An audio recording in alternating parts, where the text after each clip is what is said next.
1. The Grandfather Paradox. Imagine standing in front of a machine, not an ordinary machine, but something far grander. It hums with power, as though the very fabric of reality is wrapped within its metallic walls. The air around you vibrates, charged with possibilities, thick with the tension of what is about to happen. You feel the weight of every moment, every choice that led you to this point. You stand in front of the time machine, a marvel of technology, and you know you're about to cross into a world that exists only in dreams and in theory. The machine, sleek and imposing, sits before you. Its controls are numerous, dials that shift in mysterious ways, each one pointing to an era, a moment in time, perhaps even a moment in your own life, begging to be revisited. You can see the reflection of your own face in the polished metal, but for how long? How long until this world you know is forever changed? The feeling of anticipation is palpable, as if everything around you is on the brink of transformation. Time travel. It has always been a fascination, a dream that rests in the corners of the human imagination.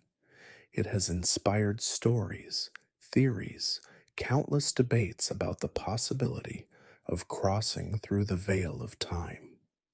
And now, here you are, the threshold of it all.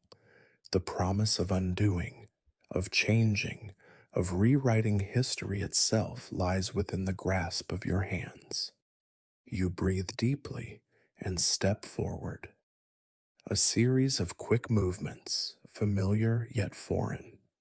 You adjust the dials. The clicking sound rings out as you set the machine's destination. Each turn, a choice, a decision to step into a time long past, a time where you can witness history with your own eyes. But not just any time, not just a random year in the past. You set the dial to 1940. You pause, something stirs within you.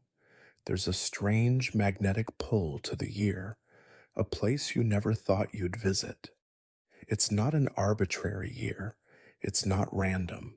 It's a year tied to your own life, your very existence. You take a moment, just a breath, and you think, what if you could make a difference here? What if you could intervene? What if you could change something, however small, and rewrite everything that came after?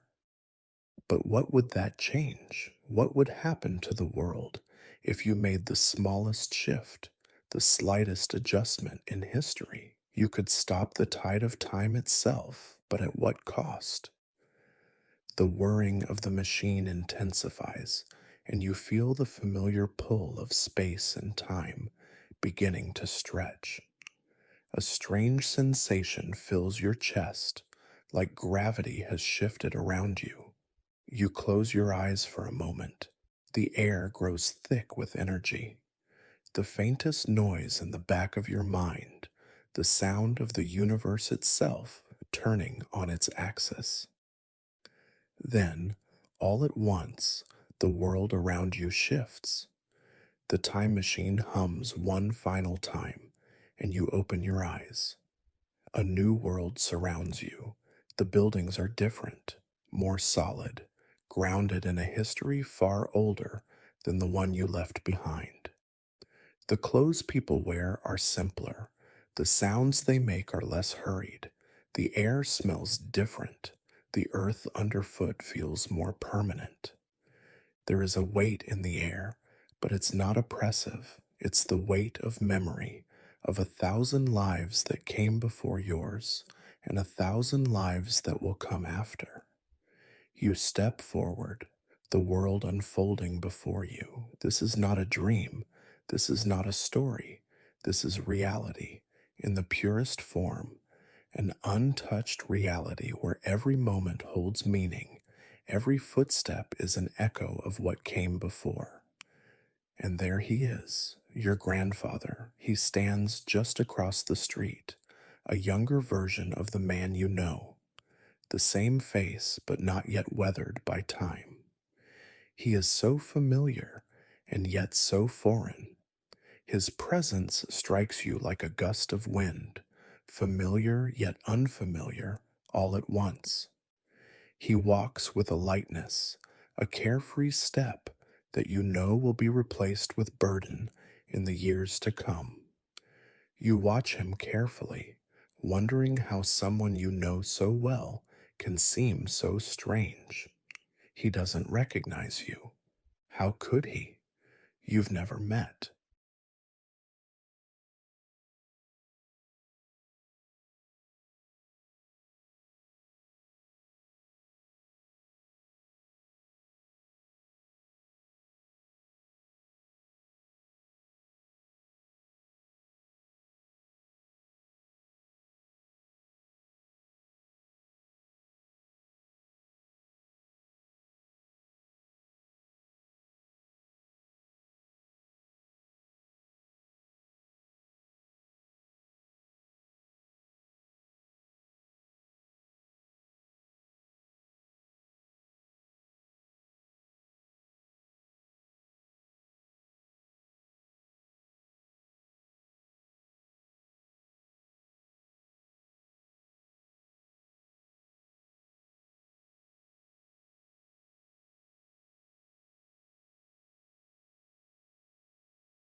As you stand there, lost in thought, the weight of the paradox finally lifts.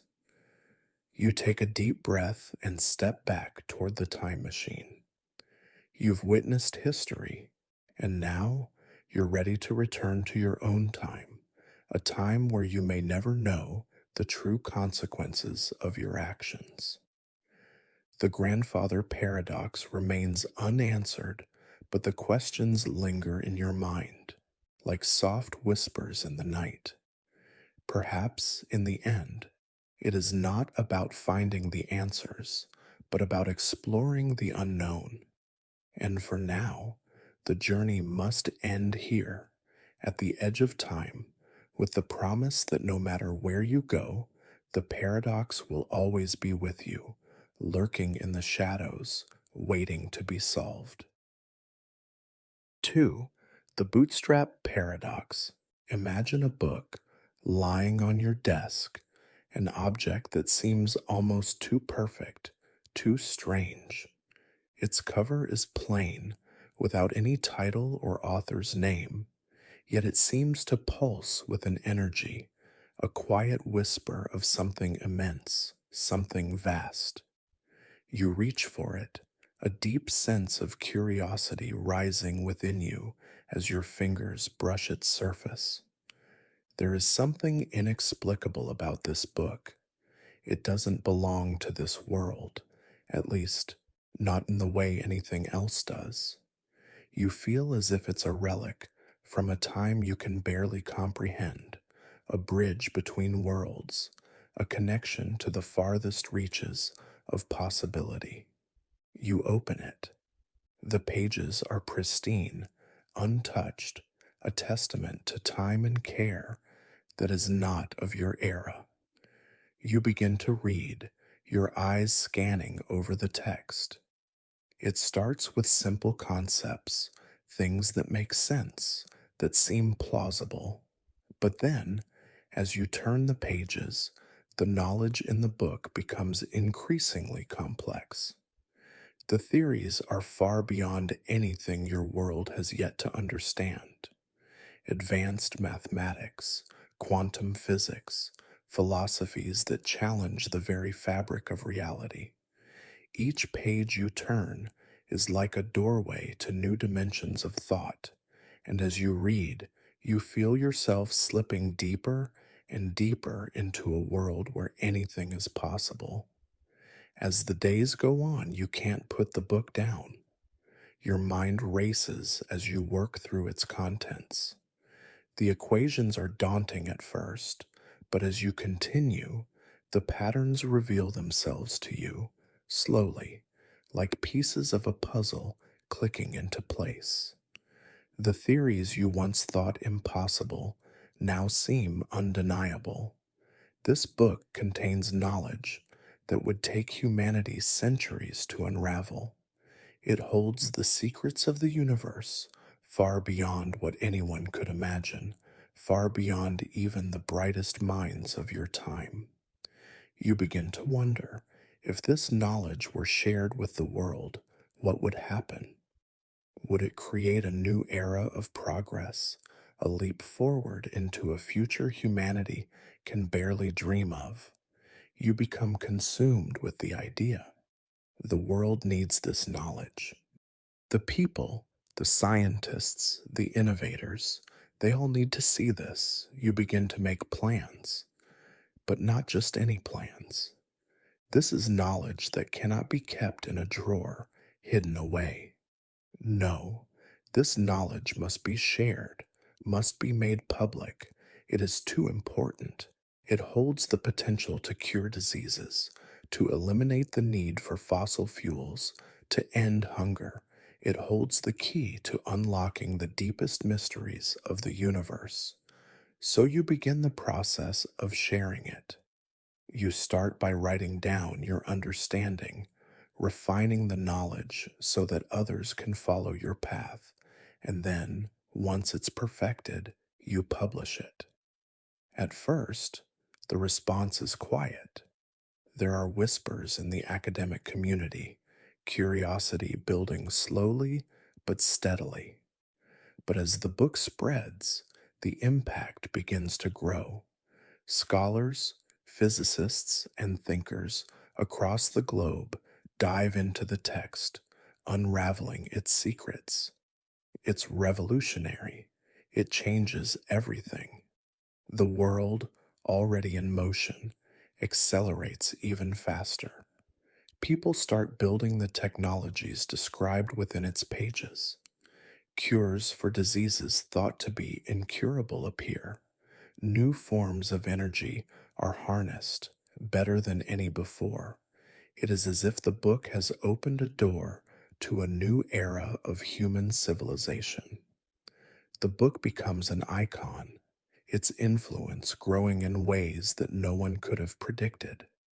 It reshapes society itself. Years pass. Decades, centuries, the book becomes more than just a text. It is foundational. It is taught in schools, studied in universities, built upon, expanded upon. Its knowledge has transformed the world. The world is no longer the same. It is advanced beyond the limits of what you had ever imagined. It is a different place, a better place. People have learned to live in harmony with nature, with the earth. Technology has progressed at an astonishing rate. Life expectancy has increased, diseases have been eradicated, and education is universal. You witness in your lifetime the dawning of a new age. You feel immense pride, knowing that this book, this humble book you found, is at the heart of it all. It has shaped the world for the better, but time passes, and your story is eventually lost to the sands of history. Generations come and go, and the world continues to evolve. And one day, centuries from now, you find yourself back in the future. You stand in a room in a distant era, staring at a worn and weathered version of the very same book. It's in the same place, the same condition as the one you discovered all those years ago. The book looks like it has been passed down through generations, its pages now frayed and yellowed with age. But there's no doubt about it. This is the same book. You open it slowly, your heart racing. You know what you will find, but you can't help but feel a strange sense of anticipation. As you flip through the pages, everything you remember is there. The same words, the same knowledge, the same theories, equations, and ideas. You've seen it all before. But now, in this distant future, you realize something that stops you cold. Who wrote this book? The question lingers in your mind like a seed that has suddenly been planted, and with each turn of the page, it grows. You remember writing it, you remember discovering it, and then publishing it. But in this new time where you haven't yet arrived, who could have written it? You pause, feeling the weight of the paradox sink into you. This is the bootstrap paradox, a riddle that seems to warp the very essence of time and causality. The book exists because you found it. But how can you have found it if it wasn't there to begin with? The knowledge in the book is advanced beyond anything anyone could have possibly known at your time. Yet it is a part of the future you have already influenced. You stop and think for a moment, your mind racing. If you hadn't written this book, if you hadn't discovered it, would the world have progressed the way it did? Could the future, a future where technology, society, and even the very foundation of knowledge has been altered, have existed without your discovery? If you hadn't been the one to publish it, if it hadn't been handed down to generations, would the knowledge have ever existed in the first place? You realize that the knowledge in this book has no true origin. It loops back on itself, passed through time in an endless cycle. There is no true creator. The knowledge exists because you discovered it, and you discovered it because it was already there, passed back to you from the future. The future and the past are locked in a loop, each influencing the other, but neither able to claim the title of origin. This is the essence of the bootstrap paradox. The paradox causes you to question everything you know about the universe. Can something exist without an origin? Can knowledge or even an object exist in a state where it is created by the future but never has a true creator? The paradox shatters your understanding of time, causality, and the very nature of existence. But there is more. The paradox is not just a theoretical curiosity, it has real world implications. What if, in some distant future, an advanced civilization discovered this book, learned from it, and then traveled back in time to share it with you?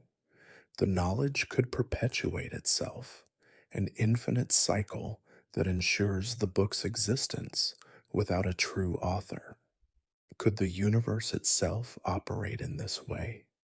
Could time itself be nothing more than a continuous loop, a feedback loop where the past and future feed into each other, constantly creating and recreating themselves? The bootstrap paradox makes you realize that perhaps the universe does not have a definitive origin, no clear point of creation.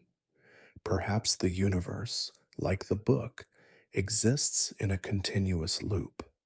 Maybe everything we see, every event, every choice is part of a grand cycle, one that loops back into itself without ever truly beginning or ending. The implications of this are staggering. If the universe operates in this way, then where did it come from? Where does it go? The paradox forces you to confront the idea that the universe may not be as simple as we think. It's not a linear progression of time, but something far more intricate. It's a web of causes and effects, all interwoven, each moment influencing the next, and yet none of them truly having an origin. As you sit there, staring at the book, you feel a sense of unease. Time, causality, existence, they all seem less certain now. And yet, despite the confusion, you also feel a strange sense of peace. Some mysteries may never be solved, some paradoxes will remain unanswered, but in that uncertainty, there is beauty. The universe may be a mystery, a puzzle that can never be fully solved, but that doesn't make it any less fascinating. You close the book and set it down gently. The bootstrap paradox lingers in your mind, but for now, you let it rest. Some questions, you realize, are meant to be pondered, not answered. The paradox is a part of the journey, a riddle that will remain unsolved, but one that will always be with you. The book is closed, but the mystery is just beginning. 3. The paradox of the unexpected hanging. Imagine yourself sitting in a small, solitary cell. The stone walls are cold and unyielding, but they offer a strange sense of comfort. The room is dimly lit, a soft light filtering through a narrow window high above you. It's a quiet, peaceful place, almost too peaceful. The air is still, and you can hear nothing but the rhythm of your breath as it rises and falls. With each inhale, your body relaxes further, and with each exhale, the quiet stillness of the room seeps deeper into your mind. It's almost as though time has slowed, allowing you to simply exist in the moment with nothing to do but reflect. The world outside your cell feels distant, as if it has drifted far away from you. You feel a gentle calm settle over you, the weight of your surroundings comforting in its stillness. There is no rushing here, no urgency, only the quiet hum of time moving forward, unnoticed, like the slow trickle of a stream through a silent forest. Your thoughts, once filled with anxiety and fear, now move slowly, gently. They too are in no rush. As you sit there, your mind drifts to the warden's decree. The words were simple, yet they have haunted you since the moment they were spoken. You will be hanged at noon on a weekday next week. The warden's voice had been calm, but the words left a strange feeling of unease in the pit of your stomach. However, he continued, the execution will be a surprise. You will not know the day of your hanging until it happens. His eyes had met yours as he said this, and for a moment you wondered if there was some hidden meaning behind his words. The more you thought about it, the more perplexed you became. How could it be a surprise if you already knew it would happen? And if you knew it would happen, then it couldn't be a surprise, could it? The more you reasoned through the situation, the more it seemed like a puzzle that needed solving, a mystery that could be unraveled with enough thought. But as you pondered the warden's words, you began to realize that you too were caught in a paradox that seemed to dance just beyond your understanding. At first, the idea of a surprise execution seemed like an impossible concept. How could something be a surprise if you knew it was coming? But then, as you allowed the thought to settle into your mind, something more profound began to unfold. Could it be that you could predict the day of your death? Could it be that, through the power of logic, you could figure out when the execution would happen and therefore take away the surprise? The more you thought about it, the more certain you became that you could outwit this strange situation. It was all just a matter of reasoning. You just needed to follow the steps and find the answer. You begin your analysis with Friday, the last possible day for the hanging. If you are still alive by Thursday night, then the hanging must take place on Friday. But wait, if you know that Friday is the only remaining day, then it won't be a surprise. The very fact that you know it's coming means it can't be the day. Friday is ruled out. You pause, taking a moment to let this realization settle in. Then, with calm assurance, you move on to Thursday. The same logic applies. If you are still alive by Wednesday night, then Thursday must be the last possible day. But once again, you see the problem. If you know that Thursday is the last day, then it cannot be a surprise either. Thursday is ruled out. You begin to feel a quiet satisfaction as your reasoning unfolds, each step guiding you closer to the conclusion that the hanging simply cannot occur. You continue your analysis, methodically considering each remaining day. Wednesday, impossible. Tuesday, also ruled out. Monday, the first possible day? That too becomes increasingly unlikely. The more you reason through it, the clearer the picture becomes. There is no day that could fulfill the warden's decree. Each possibility falls away like the softest whisper in the wind, fading gently into the background. By the end of this mental exercise, you are certain the hanging cannot happen at all. The paradox has been solved. Time moves on, but you remain free from the warden's decree. A sense of relief washes over you as you lean back against the cold stone wall, the weight of the mystery lifted from your shoulders. For now, you are at peace. You have solved the puzzle, and with that solution comes a quiet assurance that you will not be hanged. The future, once uncertain, now feels clear. You have worked through the problem, and your mind is calm.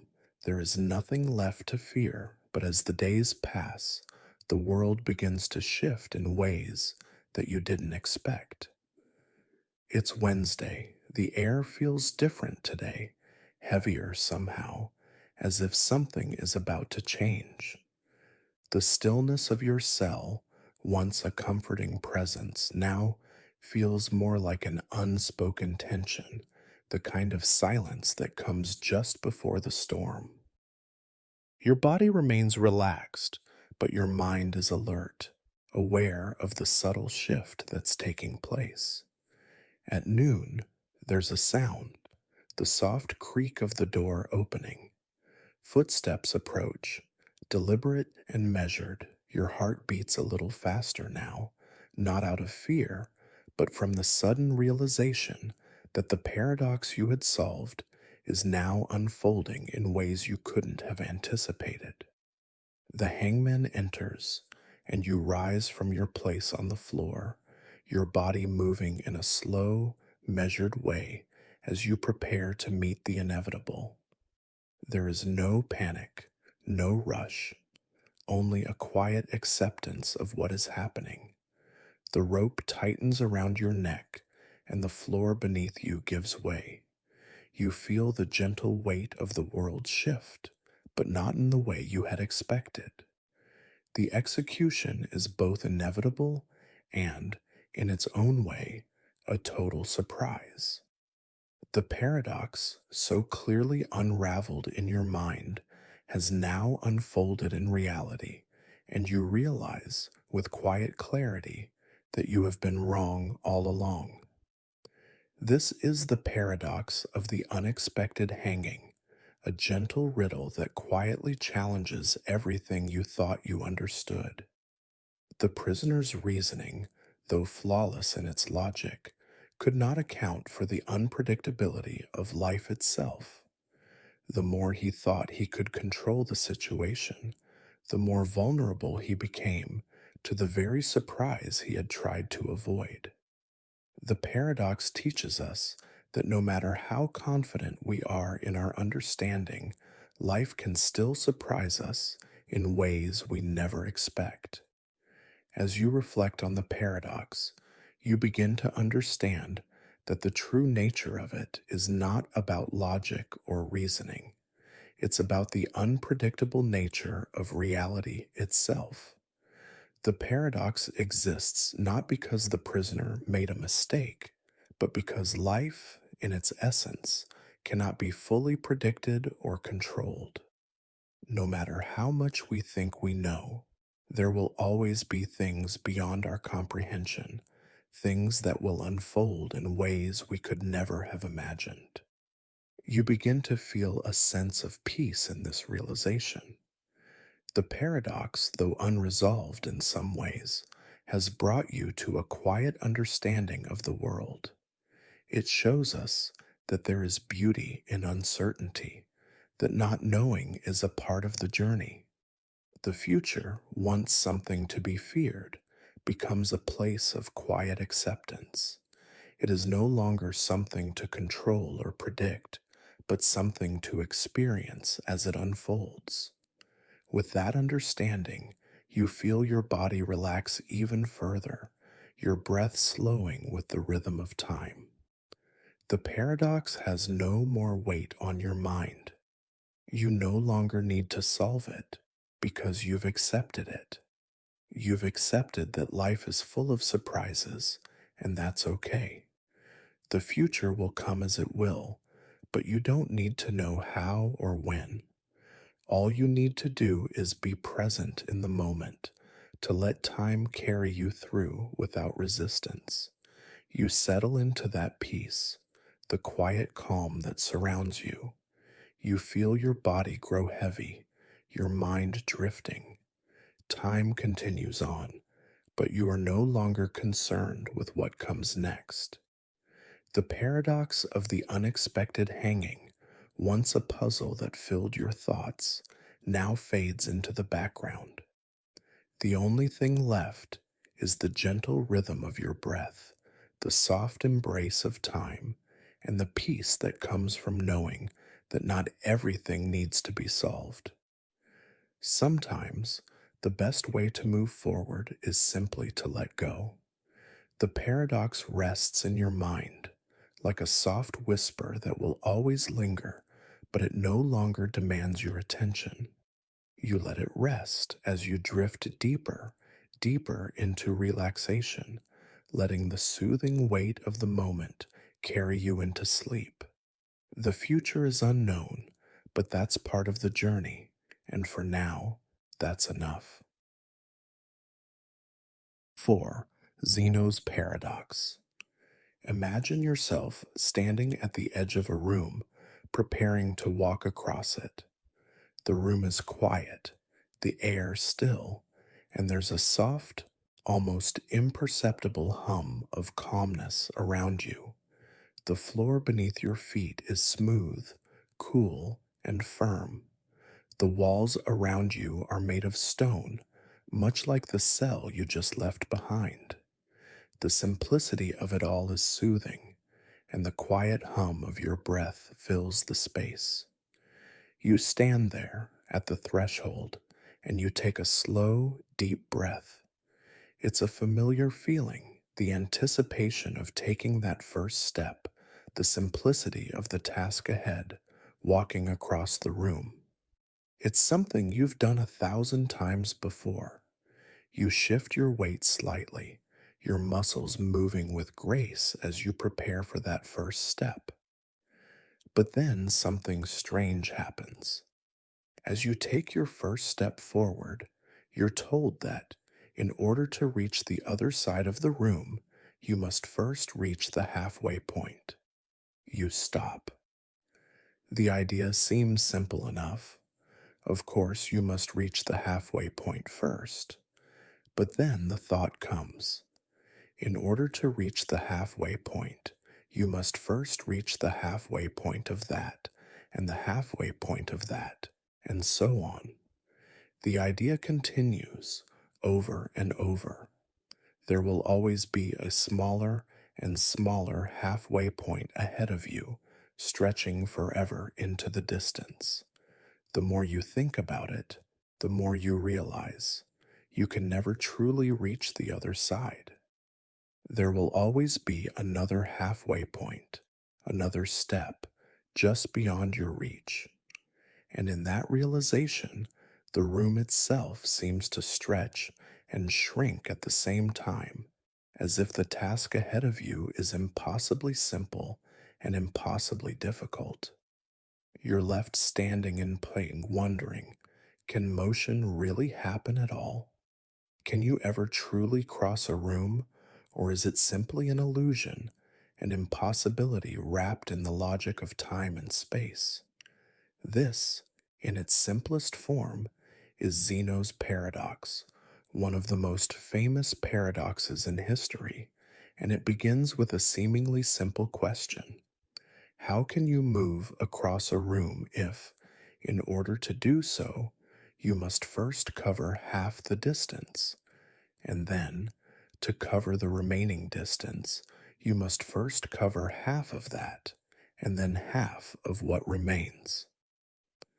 The process continues infinitely. If every step requires a division of space, how can motion occur at all? The paradox, at first glance, seems absurd. After all, we know that we can walk across a room without trouble. We move forward, step by step, and eventually we reach the other side. But Zeno's paradox challenges our understanding of motion, of time, and of infinity. It asks us to imagine a world where every action, every movement, requires an infinite series of smaller actions. If an infinite number of steps must be taken before you can even begin to reach the other side of the room, then how can movement, as we understand it, even exist? You take a moment to consider the logic of Zeno's paradox. Each step you take is a smaller fraction of the whole, and in theory, there are infinite fractions to be covered. But still, you are able to walk across the room. You may have taken an infinite number of steps in theory, but you have still managed to reach your destination in a finite amount of time. What does that mean? Does it mean that Zeno was wrong, that the paradox is just a product of flawed reasoning? Or does it mean that there is something deeper, something more fundamental about time, space, and motion that we don't fully understand? As you contemplate this, you feel a soft weight settle over you, as if the paradox itself is sinking into your consciousness. The room, once simple and familiar, now feels like a place where infinite possibilities exist. Each step forward, though seemingly small, carries with it the weight of an infinite journey. But paradoxically, you are able to take that journey step by step without even realizing it. This paradox leads us to consider the nature of motion itself. If space is divided infinitely, how can we ever truly arrive at our destination? Zeno's paradox questions the very nature of reality, challenging us to consider whether motion is a true continuous phenomenon or merely an illusion, a construct of our perception. Perhaps the paradox is not just about walking across a room, but about the way we understand time and space.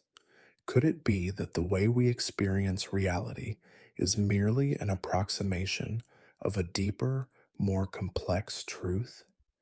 You begin to feel a soft sense of unease, as though the simple act of walking across the room has become a far more complex and mysterious endeavor.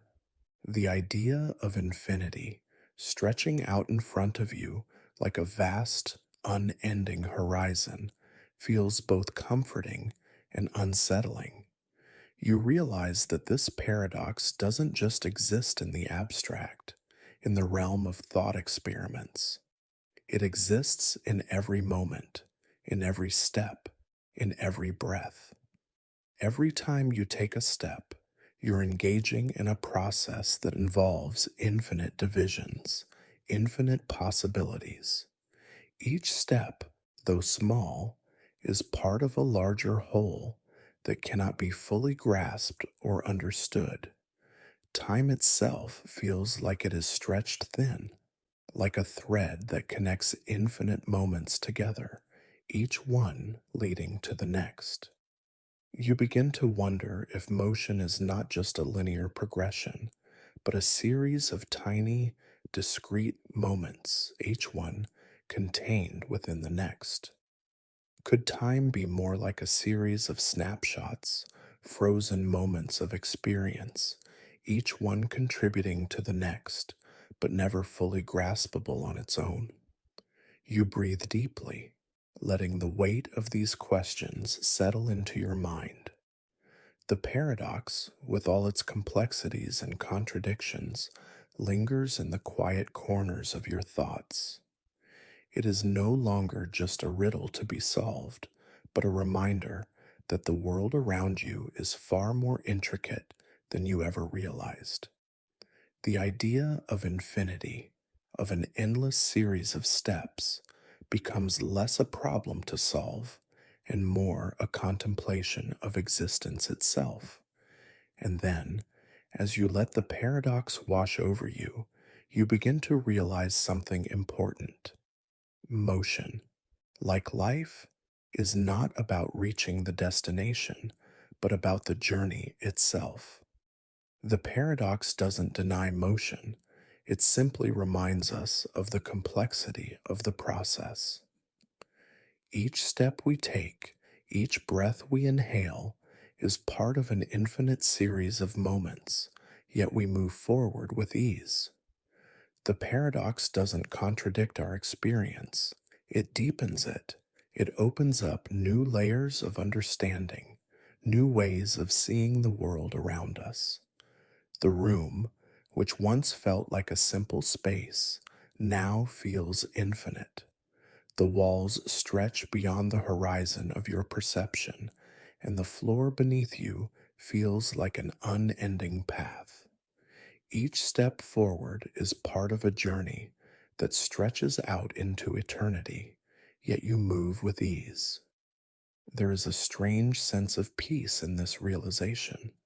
The paradox of infinity, of infinite divisions, is not something to fear.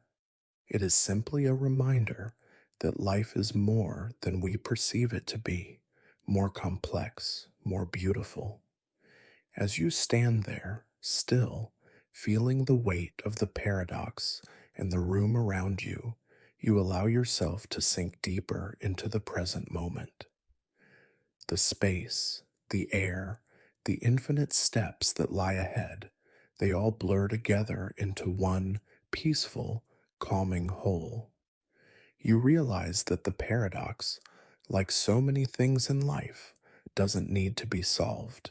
It is enough simply to experience it, to be present with it, and with that, you feel the gentle pull of sleep. The paradox, once a mental riddle, fades into the background of your thoughts.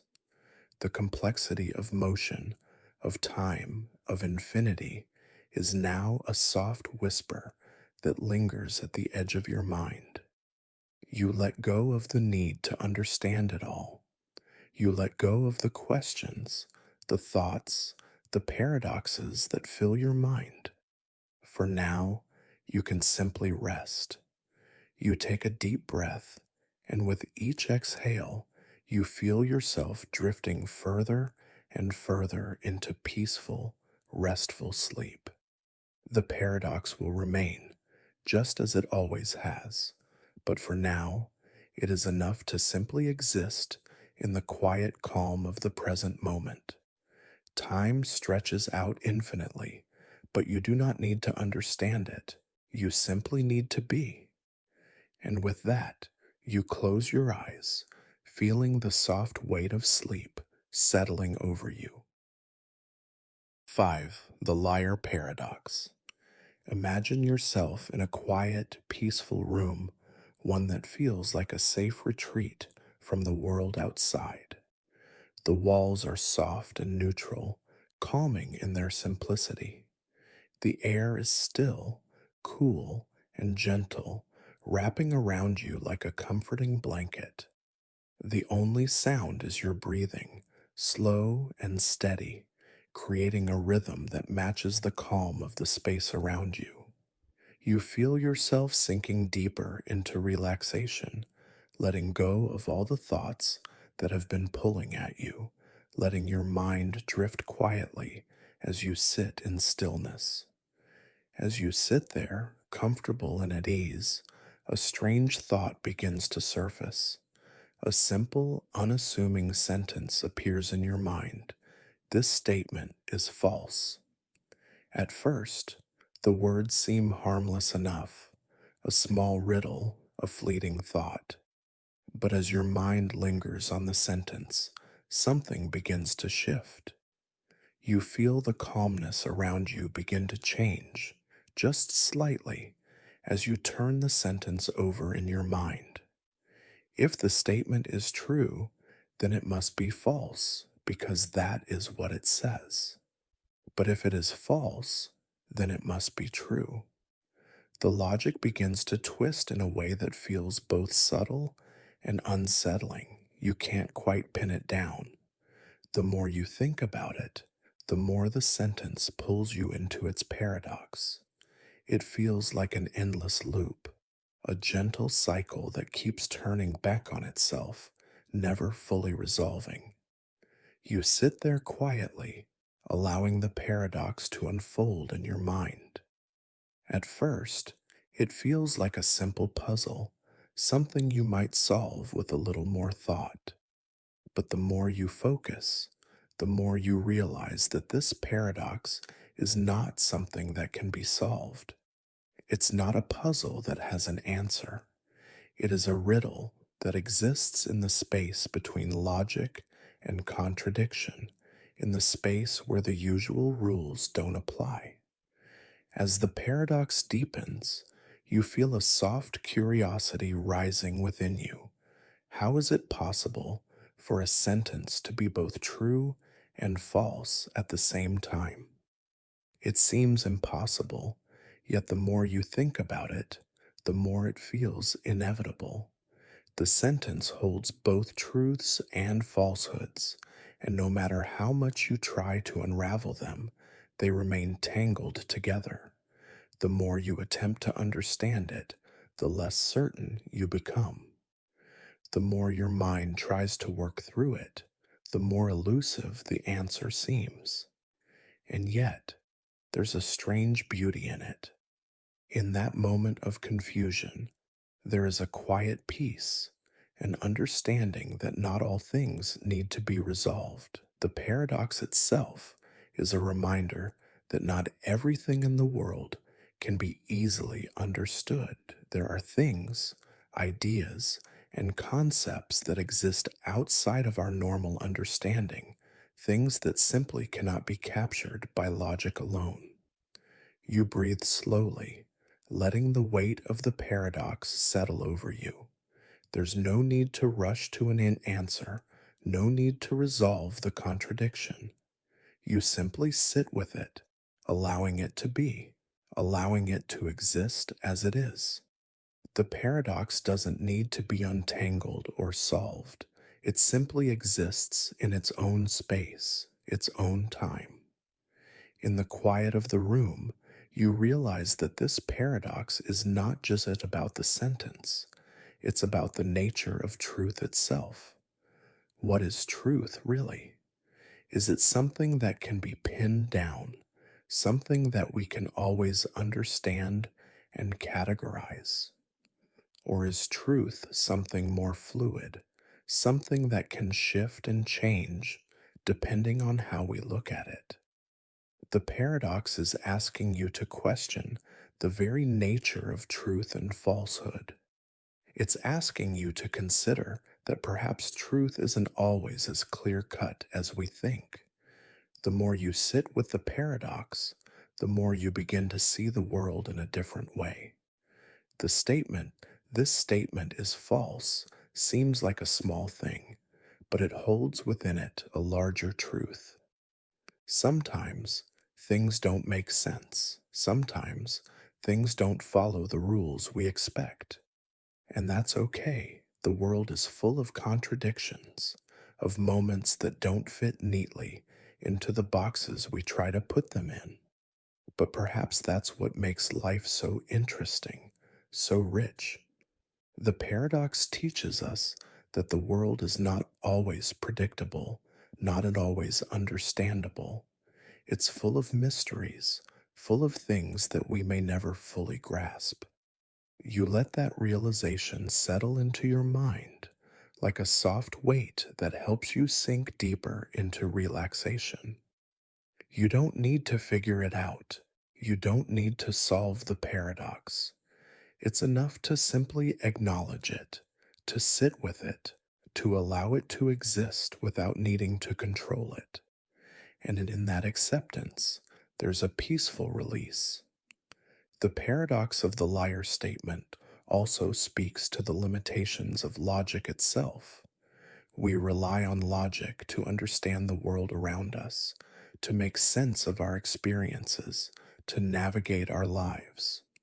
But logic is not always enough. It can only take us so far. There are things that simply cannot be explained with logic, things that are beyond our comprehension. The liar paradox is a reminder that logic, though powerful, has its limits. There are moments in life when logic will fail us, when it cannot provide the answers we seek. And yet, in that failure, there is a kind of freedom. The paradox does not have to be solved, it can simply exist. And in that simplicity, there is a peaceful acceptance. You don't need to chase after answers. You don't need to untangle every riddle. Life is full of mysteries, full of questions that may never be answered. But that doesn't make life any less meaningful. In fact, it might make it all the more beautiful. You feel your body relax even more, the weight of the paradox fading into the background of your thoughts. There is no need to resolve anything. There is no need to solve the contradictions. The paradox can exist as it is, and that's okay. It is part of the rhythm of the world, part of the flow of thought that comes and goes, like waves in the ocean. Some waves are calm, others are turbulent, but they all pass. And the paradox, like all things, will pass too. With each slow breath, you allow the paradox to fade deeper into the background. It no longer feels urgent. It no longer feels like something that needs to be solved. It simply is, and that is enough. You allow yourself to let go of the need to understand it, to resolve it, to make sense of it. There is peace in that release. There is comfort in knowing that not everything needs to be understood. Some things simply exist, and in that existence there is beauty. You take a deep, slow breath, feeling the calmness of the room wrap itself around you. The paradox is still there, but it no longer demands your attention. It no longer pulls at your mind. Instead, it becomes a quiet background thought, like the hum of the world outside, present, but not intrusive. You don't need to understand it. You don't need to figure it out. It simply is. And as you allow the paradox to rest, you feel yourself drifting deeper into relaxation. Your mind becomes quiet, still, at peace. There is no need to chase after answers, no need to solve every riddle. Sometimes, simply being with the mystery is enough. And as you sink deeper into the calm, the world outside fades away, leaving only the peaceful, restful stillness of the moment. The paradox, like all things, has become part of the rhythm of your thoughts. You let go of the need to solve it, and in doing so, you find peace. The paradox, the questions, the mysteries, they can all exist in the background of your mind, like soft whispers that come and go. You don't need to chase them. You can simply rest. And as you breathe deeply, letting your mind drift and settle, you realize that life, much like the paradox, doesn't always need to make sense. Some things will remain unanswered, and that is okay. It is enough simply to experience them, to let them be. And with that peaceful realization, you let go, letting the paradox fade into the quiet background of your thoughts as you drift into the soft embrace of sleep.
The sun begins to set, casting a soft glow across the horizon.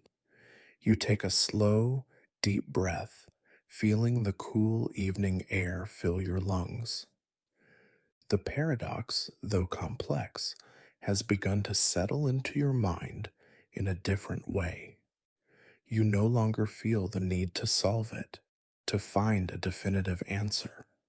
The paradox is not something that needs to be resolved. It is a question to be explored, a riddle to be pondered, but not necessarily solved. And in that quiet realization, you feel a soft peace. You let go of the need for an answer. You don't need to know if the ship is the same or different. You don't need to know which ship is the real ship of Theseus. What matters is the journey, the process of transformation, of change, and of growth. The ship, like everything in life, is not static. It evolves, it shifts, it adapts. And in that evolution, it remains itself, even as it changes. The paradox of the ship of Theseus serves as a reminder that identity is not a fixed thing. It is fluid, like the waves of the ocean, constantly shifting, constantly evolving. We too change over time. Our bodies, our thoughts, and even our memories shift as we grow. But at the same time, we remain ourselves. The essence of who we are, the core of our being, stays the same, even as we change. You stand there, quietly contemplating the paradox, letting the questions settle in your mind. There is no rush, no need to find an answer right away. The paradox exists in the space between what we know and what we can never fully understand. It is a part of the mystery of life itself, a reminder that some things cannot be fully explained but are still worthy of contemplation. And as you stand by the ocean, watching the ship sway gently with the waves, you realize that perhaps the most important thing is not the answer, but the journey of exploration itself. With that, you take a deep breath, letting the sound of the waves and the cool breeze wash over you. The world around you feels calm, peaceful, and accepting. You don't need to know the answers. You can simply be, in this moment, surrounded by the mystery, the beauty, and the paradox of life.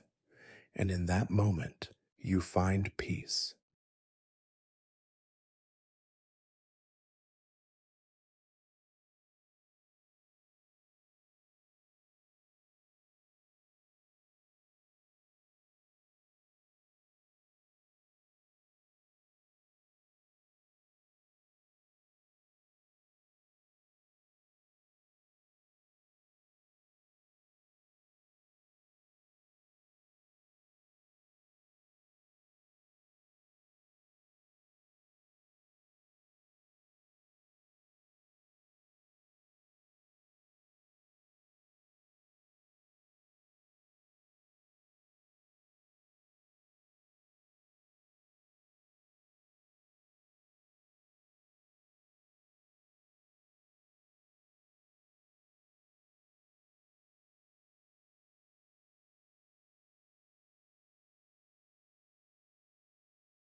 As you stand there, the landscape around you shifts again.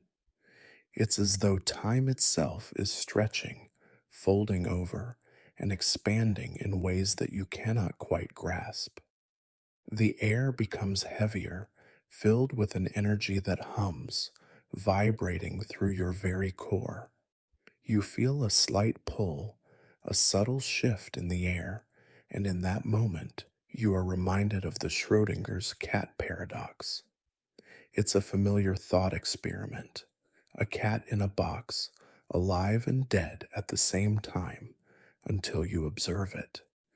In that moment of observation, the universe splits, and one version of the cat is alive, while the other is dead.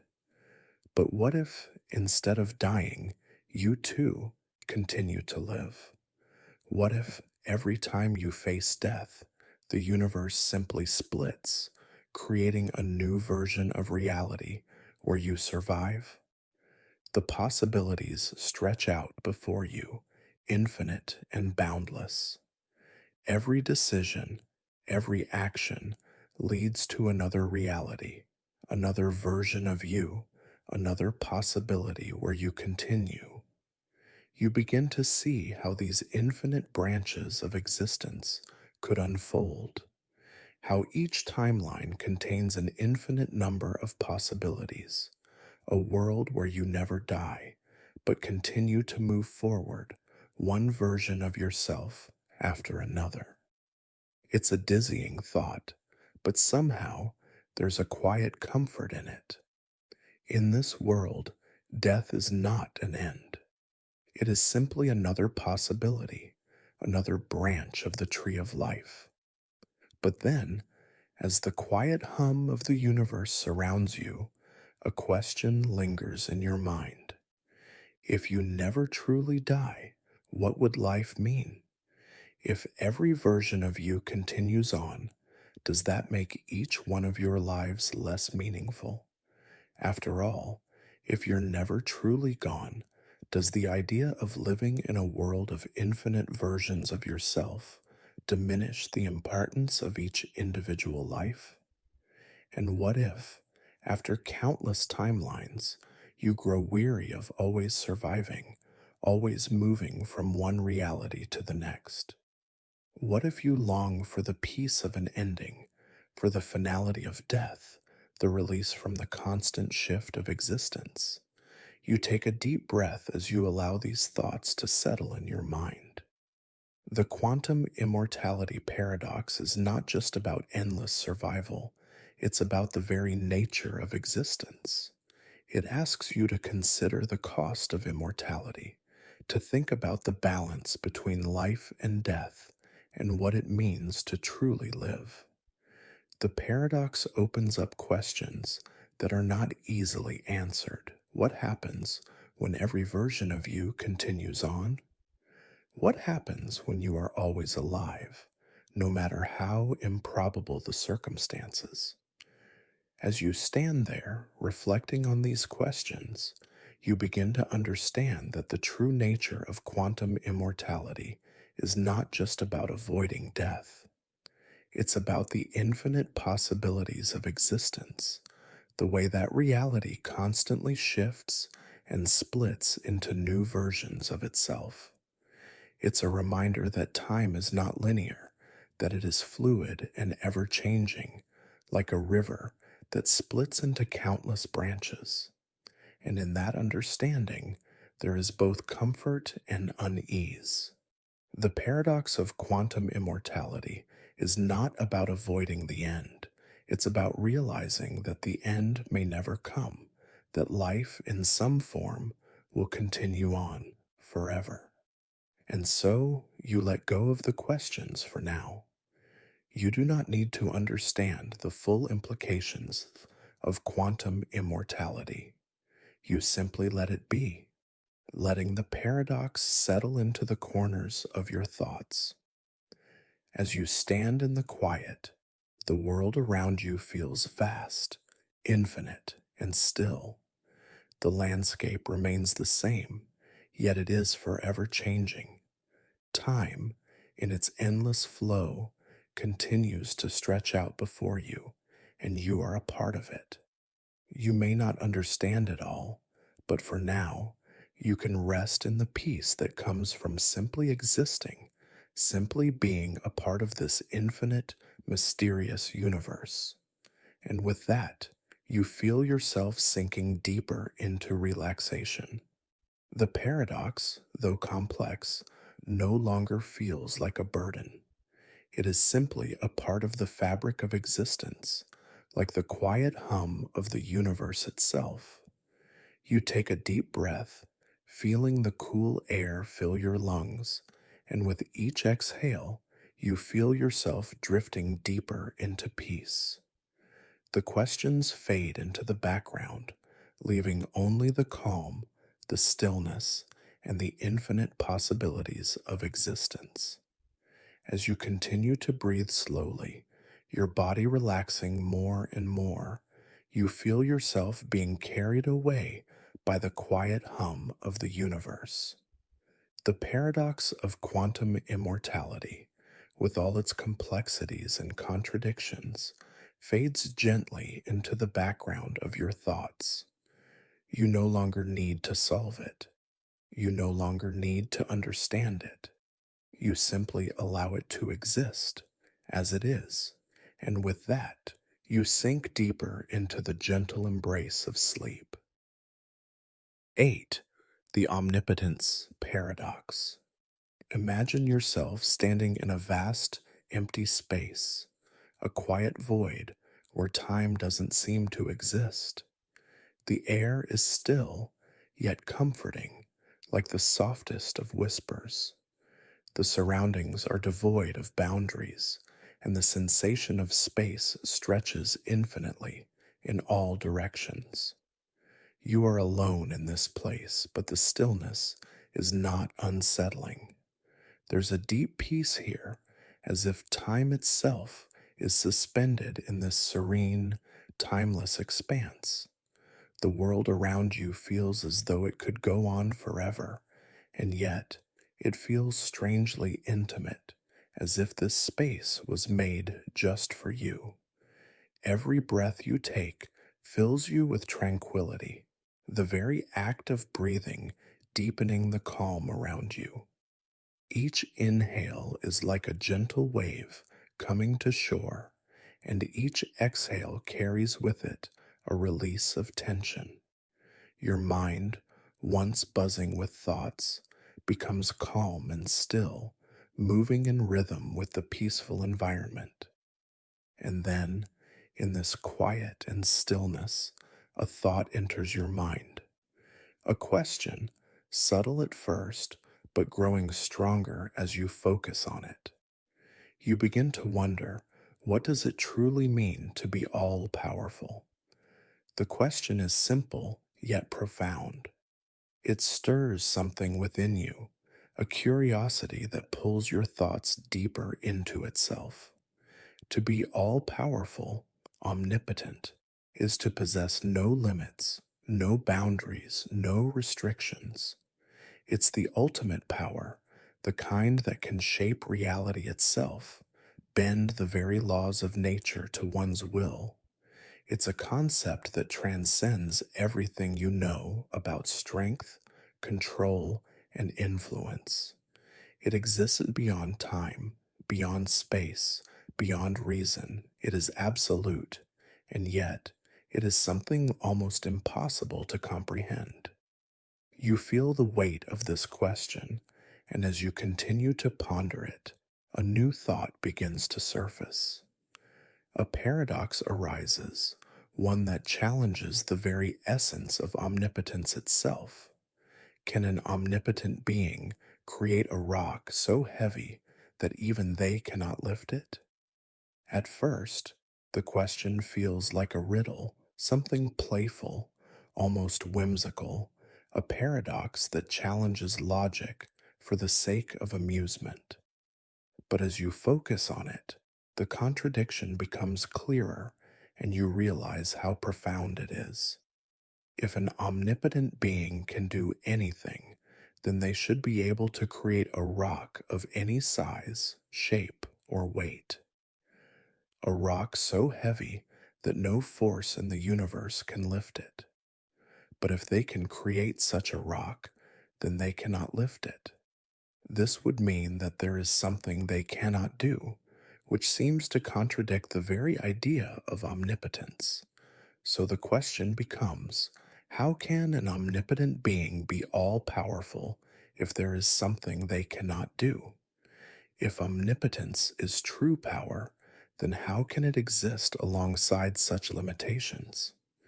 Is omnipotence truly limitless if there are things that it cannot overcome, even by its own will? You take a slow, deep breath, allowing the weight of the question to settle into your mind. There is no need to rush to an answer, no need to immediately resolve this contradiction. Instead, you allow the paradox to gently float in the background of your thoughts, like a soft current of water. It's a reminder that even the most powerful concepts are filled with contradictions, questions that challenge our deepest understanding. But as you sit with the paradox, something begins to shift in your perception. Perhaps the true nature of omnipotence is not about the power to do the logically impossible. What if omnipotence does not mean having the ability to create contradictions, but rather the ability to shape reality within the bounds of possibility? Perhaps omnipotence is not about breaking the laws of nature, but understanding them so fully that one can work within them, shaping them to one's will. You begin to see omnipotence not as a power that defies logic, but as a force that exists in harmony with the natural order. It is the powers to do anything that can be done, but not the ability to perform the impossible, for the impossible is an idea that does not exist within the realm of possibility. The paradox now begins to lose its sharp edges. It no longer feels like an insurmountable contradiction, but rather a tool that invites deeper contemplation. The more you think about it, the more you realize that omnipotence might not be about breaking the rules, but about knowing and understanding them fully. True omnipotence would be the understanding of all things, the ability to navigate the laws of nature, time, and space with complete awareness and control, not by defying them, but by mastering them. As you sit with this new understanding, the vastness of the space around you feels more comfortable. The air seems to breathe with you, as though it, too, is part of this realization. You understand that power does not lie in the ability to break the rules of existence. Power lies in the ability to shape those rules, to understand them fully, and to work within them, transforming reality in ways that were once thought impossible. You take another deep breath. The paradox no longer weighs heavily on your mind. It has transformed into something more, a deeper understanding of what it means to be truly powerful. The power of omnipotence is not about limitless freedom, but about the ability to navigate the boundaries of existence with perfect grace, to shape and mold reality according to one's will within the framework of what is possible. You feel a quiet peace wash over you as you let this understanding sink in. The paradox, while complex, is not something that needs to be solved. It is simply part of the greater tapestry of existence. Not all paradoxes need to be resolved. Some exist to teach us about the limitations of our understanding, and in that there is wisdom. You close your eyes for a moment, feeling the quiet serenity of the space around you. The paradox no longer feels like an obstacle, but a gentle invitation to explore deeper truths about existence and power. You feel yourself becoming more relaxed, more at ease. The questions, the mysteries, are all part of the process of understanding the universe, and in that process, there is no need for immediate answers. The journey itself is enough. As you breathe in deeply again, you let the paradox fade into the background of your thoughts. It is no longer an urgent question to solve.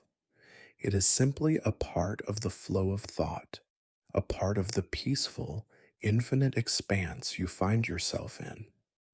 The universe, in all its complexity, exists beyond the need for complete understanding. And with that realization, you feel the gentle hum of peace begin to settle over you. You are not bound by the need for answers. You are free to simply exist, to be a part of the great mystery of the world. The paradox fades from your mind, leaving behind only the quiet presence of the universe. Time, in this peaceful place, stretches out infinitely, and with it, you feel yourself sinking deeper into relaxation. There is no rush.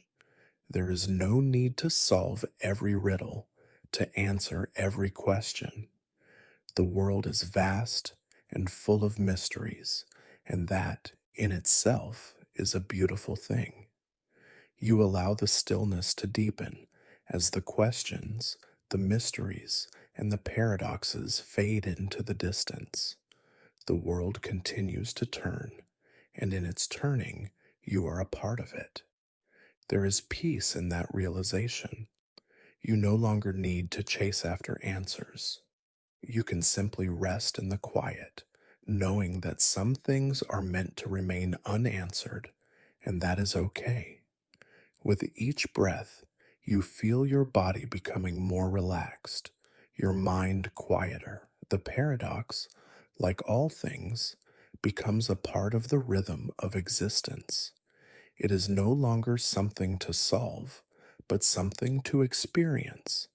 And as you allow yourself to drift deeper into peace, you let go of any lingering tension, letting the quiet hum of the universe carry you toward a restful, peaceful sleep. 9. Zeno's Paradox, Achilles and the Tortoise. Imagine once again that you are standing in that serene, infinite space where the boundaries of time and reality seem to stretch out endlessly before you. The air is soft and cool, like a gentle breeze caressing the skin. You are calm here, suspended in the quiet stillness of existence, untouched by the passing moments. The world around you is so peaceful, so still, that it feels as if you have become one with the very fabric of time itself. As you stand there, you allow your mind to wander, drifting away from the weight of the world, letting go of all that's familiar. In this tranquil space is it your thoughts begin to expand, to stretch out into the infinite. You start to consider something that has puzzled thinkers for millennia, Zeno's paradox, and specifically the paradox known as Achilles and the tortoise. The paradox begins simply enough. Achilles, the swiftest runner in all of ancient Greece, is in a race against a tortoise. The tortoise, slow and steady, is given a small head start.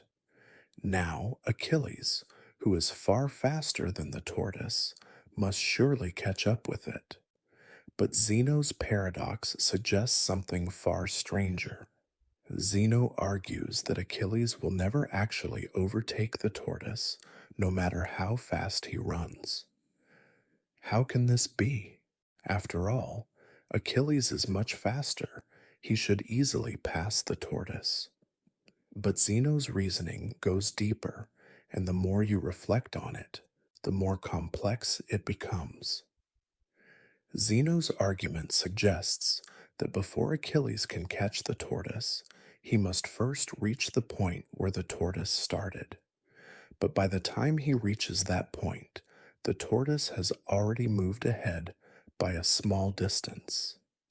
Achilles then must reach the next point where the tortoise is, but the tortoise has moved a little farther once again. And so it continues. As long as Achilles is trying to catch the tortoise, there will always be an infinite number of steps he must take, each smaller and smaller, but never quite reaching the end. You pause for a moment, reflecting on this, and feel the paradox unfold in your mind. Zeno's paradox doesn't just challenge our understanding of motion, it challenges the very nature of time itself. Each time Achilles approaches the tortoise moves slightly farther. No matter how fast Achilles runs, he can never completely overtake the tortoise. The paradox seems to defy logic, and in its defiance, it calls into question something fundamental about our experience of the world. As you stand in this quiet, infinite space, the paradox becomes more than just a mathematical riddle. It becomes a reflection of how we experience time, movement, and the very nature of change. If Achilles can never overtake the tortoise, then how do we understand the passage of time? How do we move through life when there always seems to be an infinite number of steps ahead of us, each one getting closer, but never quite reaching the destination? You take a slow, deep breath, allowing the idea to settle. The paradox feels strange, unsettling, and yet there's a peacefulness in allowing it to simply be. Time, like motion, feels infinitely divisible, with each moment slipping into the next, always moving forward, but never quite reaching the end. How can we experience time as a continuous flow if it's made up of an infinite series of moments that never fully meet? But here's where the true beauty of the paradox reveals itself. Zeno's paradox was not meant to show that motion is impossible, but rather to demonstrate that our understanding of motion and time is incomplete. The idea of infinite divisions of time, of movement, that never quite reaches its goal, speaks to the paradox of our own perception. Zeno's paradox forces us to recognize that time, in its essence, does not function in the linear, continuous way we typically experience it. It is, in a way, composed of an infinite number of moments, yet we experience it as a whole. As you sit with this thought, you begin to understand something profound about life itself. The process of moving through time, through space, is not simply about reaching an endpoint. It's about experiencing the moments in between, the infinite steps that lead us to where we are. We think of life as a series of clear, distinct actions, steps that bring us closer to our goals, but in truth, each moment is an endless unfolding of possibilities, each one leading into the next. The paradox of Achilles and the tortoise isn't a problem to be solved. It's a reminder of the infinite nature of time and existence. Just as Zeno showed us the infinite divisions within motion, we come to understand that the journey itself is not about arriving at a single destination, but about experiencing each step along the way. Each moment is part of an endless process, a beautiful unfolding of time and space, in which we can never truly say we've reached the end, because the end is not the point. You breathe deeply, letting the gentle rhythm of your breath remind you of the constant unfolding of moments. Life is not about the finish line, the goal to be achieved. It is about each step we take, each action, no matter how small, that brings us into the present. In the context of Zeno's paradox, Achilles may never overtake the tortoise in the strict sense, but his journey, the process of running, of moving through time, is where the true experience lies. You let this realization sink in, feeling the soft weight of the paradox gently dissolve as you accept its deeper meaning. There is no need to resolve the paradox, no need to understand motion in the way we think we should. Instead, you embrace the journey itself, the quiet steps you take in each moment. It is the movement through time that matters, not the arrival. Zeno's paradox is a reminder that in every step, in every moment, we are part of something larger, something infinitely expansive. As you let the paradox rest in your mind, you feel a deep sense of peace. The universe is vast, and we, like Achilles, are always in motion. There are infinite steps ahead, each leading us deeper into the flow of time.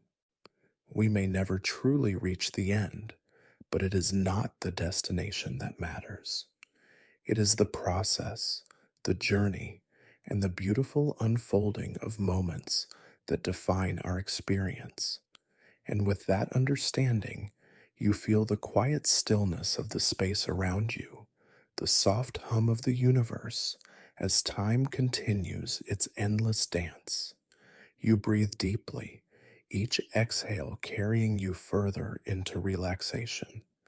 There is no rush, no need to worry about the future or the past. In this moment, you are simply here, experiencing the beauty of love unfolding, just as Achilles experiences his run, not in the goal, but in the movement itself. 10. The Ship of Theseus Paradox. Imagine standing on the shore of an infinite sea.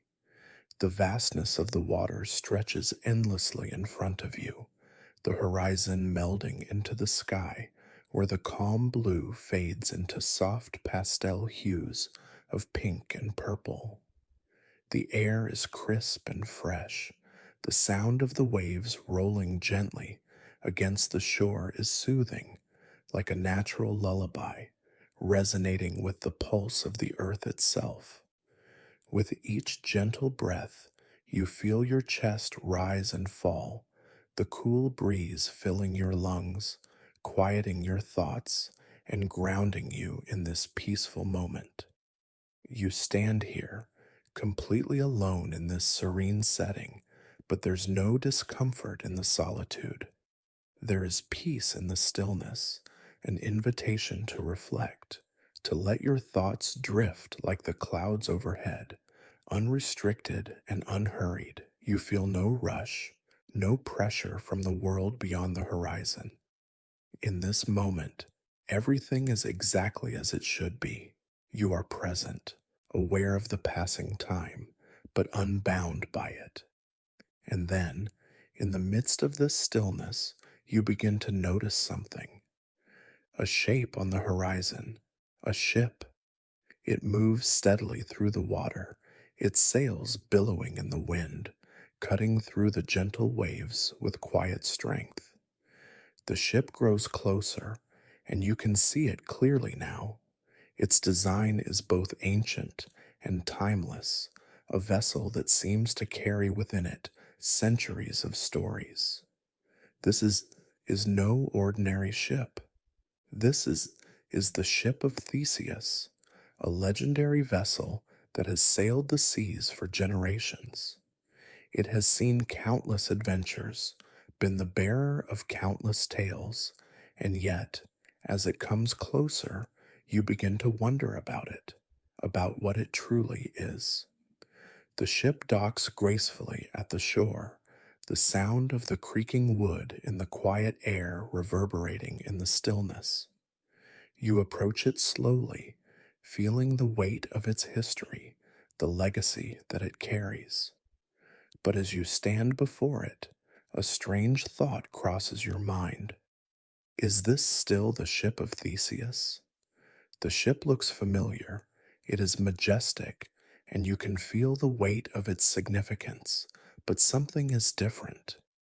As you observe it, you notice that many parts of the ship have been replaced over the years. The planks of wood have been worn and replaced, the sails have been torn and mended, and even the mast, once strong and proud, has been replaced with a new one. In fact, no part of the ship is the original. Every piece that once made up the ship has been gradually replaced, part by part, over the years. This is where the paradox begins. The question arises, is it still the same ship? On one hand, it seems to be the same ship. It looks like it, feels like it, and carries with it the same weight of history and memory. But on the other hand, it is not the same ship. Every part has been replaced, and in that replacement, nothing remains from the original. The paradox grows deeper, and you find yourself caught between two conflicting ideas. It is the same ship, but it is not. You breathe deeply, letting the question linger in the quiet air around you.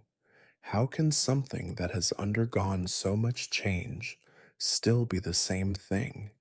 How can the ship, now made entirely of new parts, still be the ship of Theseus? And yet, if it is not the same ship, what makes it so? Is the ship defined by its parts, by the materials that make it up, or is it defined by something deeper, something beyond its physical structure? You begin to think about your own life and the constant changes that occur within it. How many parts of you have been replaced over the years? Your body is constantly changing, cells regenerating, your thoughts evolving, your identity too shifts and changes as time passes. As you experience the world around you and grow, you are not the same person you were years ago, and yet you are still you, the same person who has lived through those changes, the same person who holds the memories of all the versions of yourself that came before.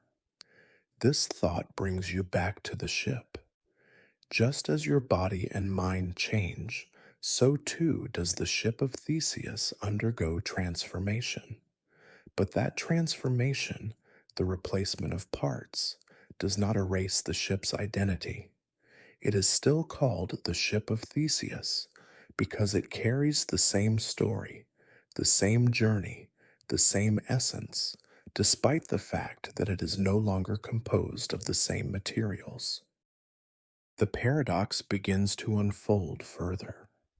If the ship is still the ship of Theseus, despite all its parts being replaced, what happens if you gather all the original parts and reassemble them into a new ship? This new ship, made from the exact same materials as the original, would be indistinguishable from the first. But is it still the ship of Theseus? Or is it a new ship entirely, despite being made from the very same components? As you reflect on this, you realize that the paradox is not about the ship at all. It's about identity and continuity. What makes something what it is?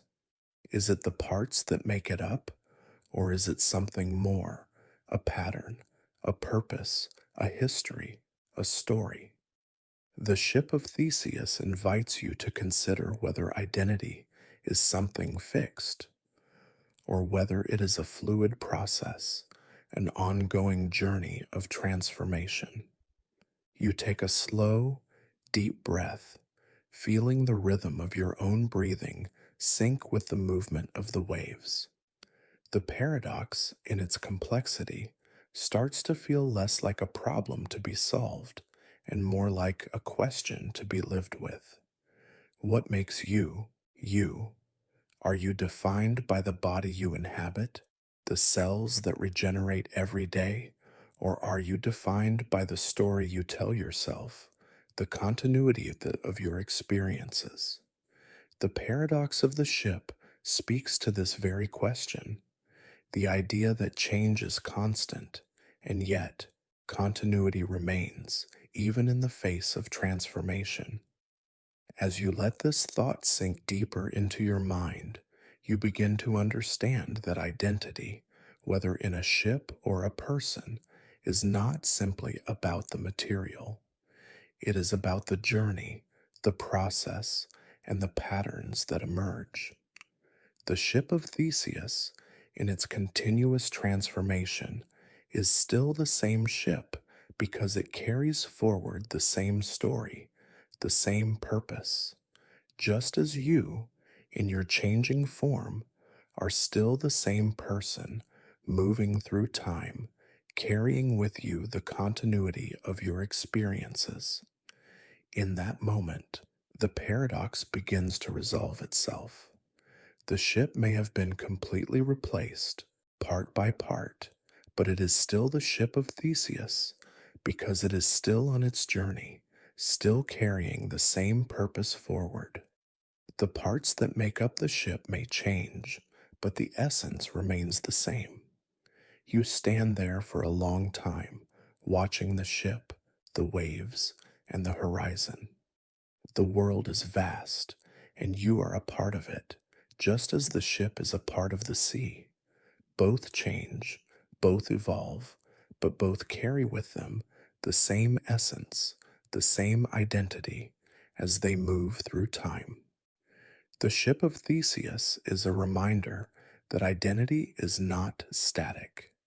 It is not something that can be pinned down to a single moment or a single form. It is something that flows, something that evolves, something that continues on its journey, no matter how many times it changes. You close your eyes for a moment, feeling the peace of the paradox settle within you. There is no need to resolve it, no need to find the definitive answer. The ship, like everything else, simply is. It continues on its journey, and so do you, and in that there is peace. As you stand there, the quiet rhythm of the waves lulling you deeper into the stillness, you begin to feel the weight of the paradox ease. It is not something to solve, but something to live with. Just as the ship of Theseus is ever changing, so too is life. And in that ever changing flow, there is continuity, identity, and purpose. You take a deep breath, feeling yourself relax more deeply with each exhale. The paradox is no longer something to puzzle over. It is simply part of the world, part of the journey, part of the story, and with that understanding, you find peace. The ship of Theseus continues on, and so do you, forever on your journey, forever becoming. As the quiet hum of the universe wraps itself around you, you begin to drift deeper into relaxation, letting go of the paradox, letting go of all the questions. The ship sails forward, as do you, through the vast, endless sea of time. 11. The Sorate's paradox, the paradox of the heap. Imagine for a moment that you are standing in the middle of a quiet, open space. The floor beneath you is smooth, covered with soft, golden sand that stretches out into the distance.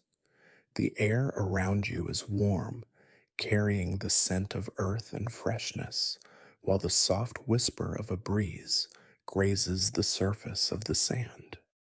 As you stand here, The world feels peaceful, undisturbed. Time seems to slow down in this place, and you feel completely immersed in the present moment. Now, imagine before you there lies a pile of sand. It's not too large, but it's certainly noticeable, a small mound perhaps, rising gently from the ground. You gaze at it, thinking nothing more of it, until you start to wonder about its nature. What makes this pile of sand a heap? What is it that turns this small mound into a heap, and how does it happen? This is the essence of the Sorites paradox, or the paradox of the heap, a thought experiment that explores how we define things when they change gradually, piece by piece over time. The paradox begins with a simple idea. If you have a heap of sand and you remove one grain of sand, you still have a heap, right? After all, the pile is still large enough to be considered a heap, even though one grain is missing. You remove another grain, and it's still a heap, and another, but at what point does it stop being a heap? You stand there, pondering this question. As you keep removing grains of sand, the pile shrinks. It becomes smaller, less noticeable, but does it stop being a heap at some point? Can you pinpoint the moment when it no longer qualifies as a heap? How many grains of sand can you remove before the mound ceases to be considered a heap? The very act of removing one grain at a time seems to make the process gradual, so subtle that it's hard to say exactly when the transformation happens. This is where the Sorites paradox really begins to challenge the way we think about categories, definitions, and boundaries. It forces us to confront a deeper question. When do we say something ceases to belong to a particular category? Is there a clear point at which a heap of sand stops being a heap? And if there isn't, then how can we define anything with certainty? As you stand in this peaceful, quiet space, you begin to feel a growing sense of uncertainty. The sand before you is not just a heap anymore, it's a riddle, a paradox that disrupts your usual way of thinking. What makes something a heap in the first place? The answer isn't so clear cut. It's not just the amount of sand, nor the shape of the pile, nor its height. No, it's something more elusive, something that can shift based on how you think about it. The heap doesn't become something else suddenly.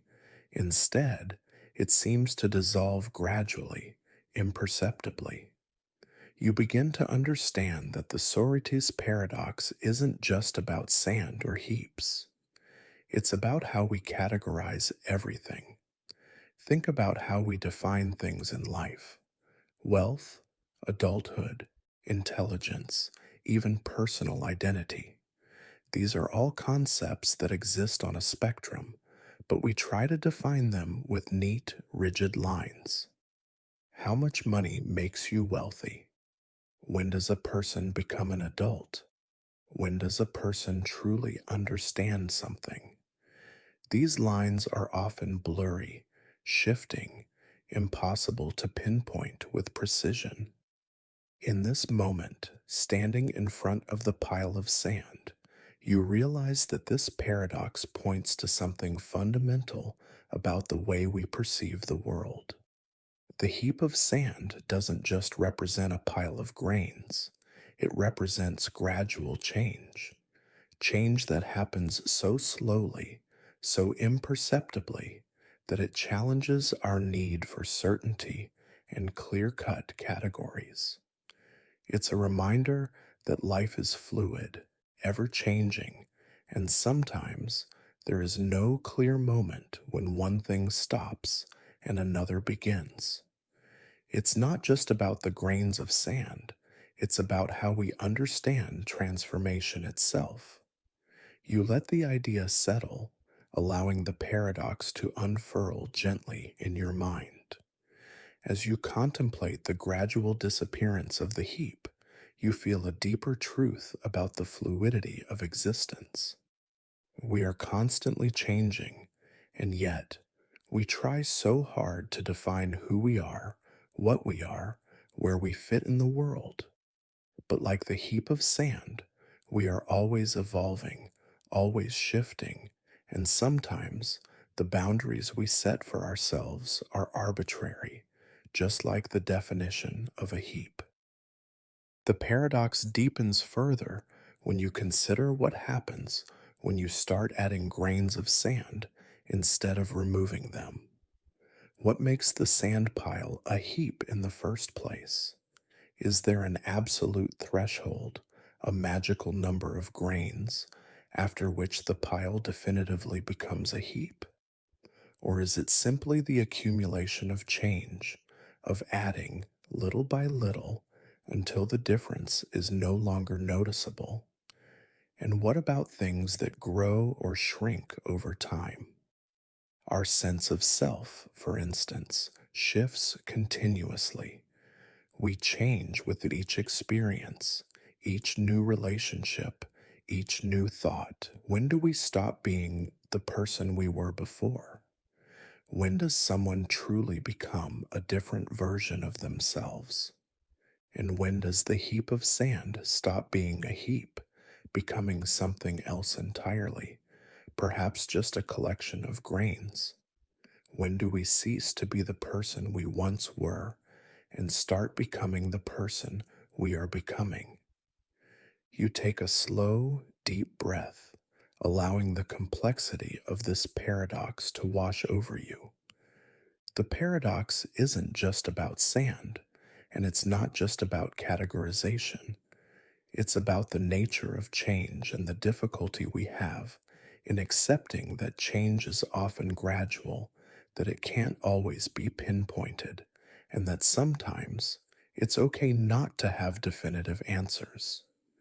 It's okay to exist in the ambiguity, to live in the gray areas between categories. We don't always need to draw a line to say, this is a heap and this is not.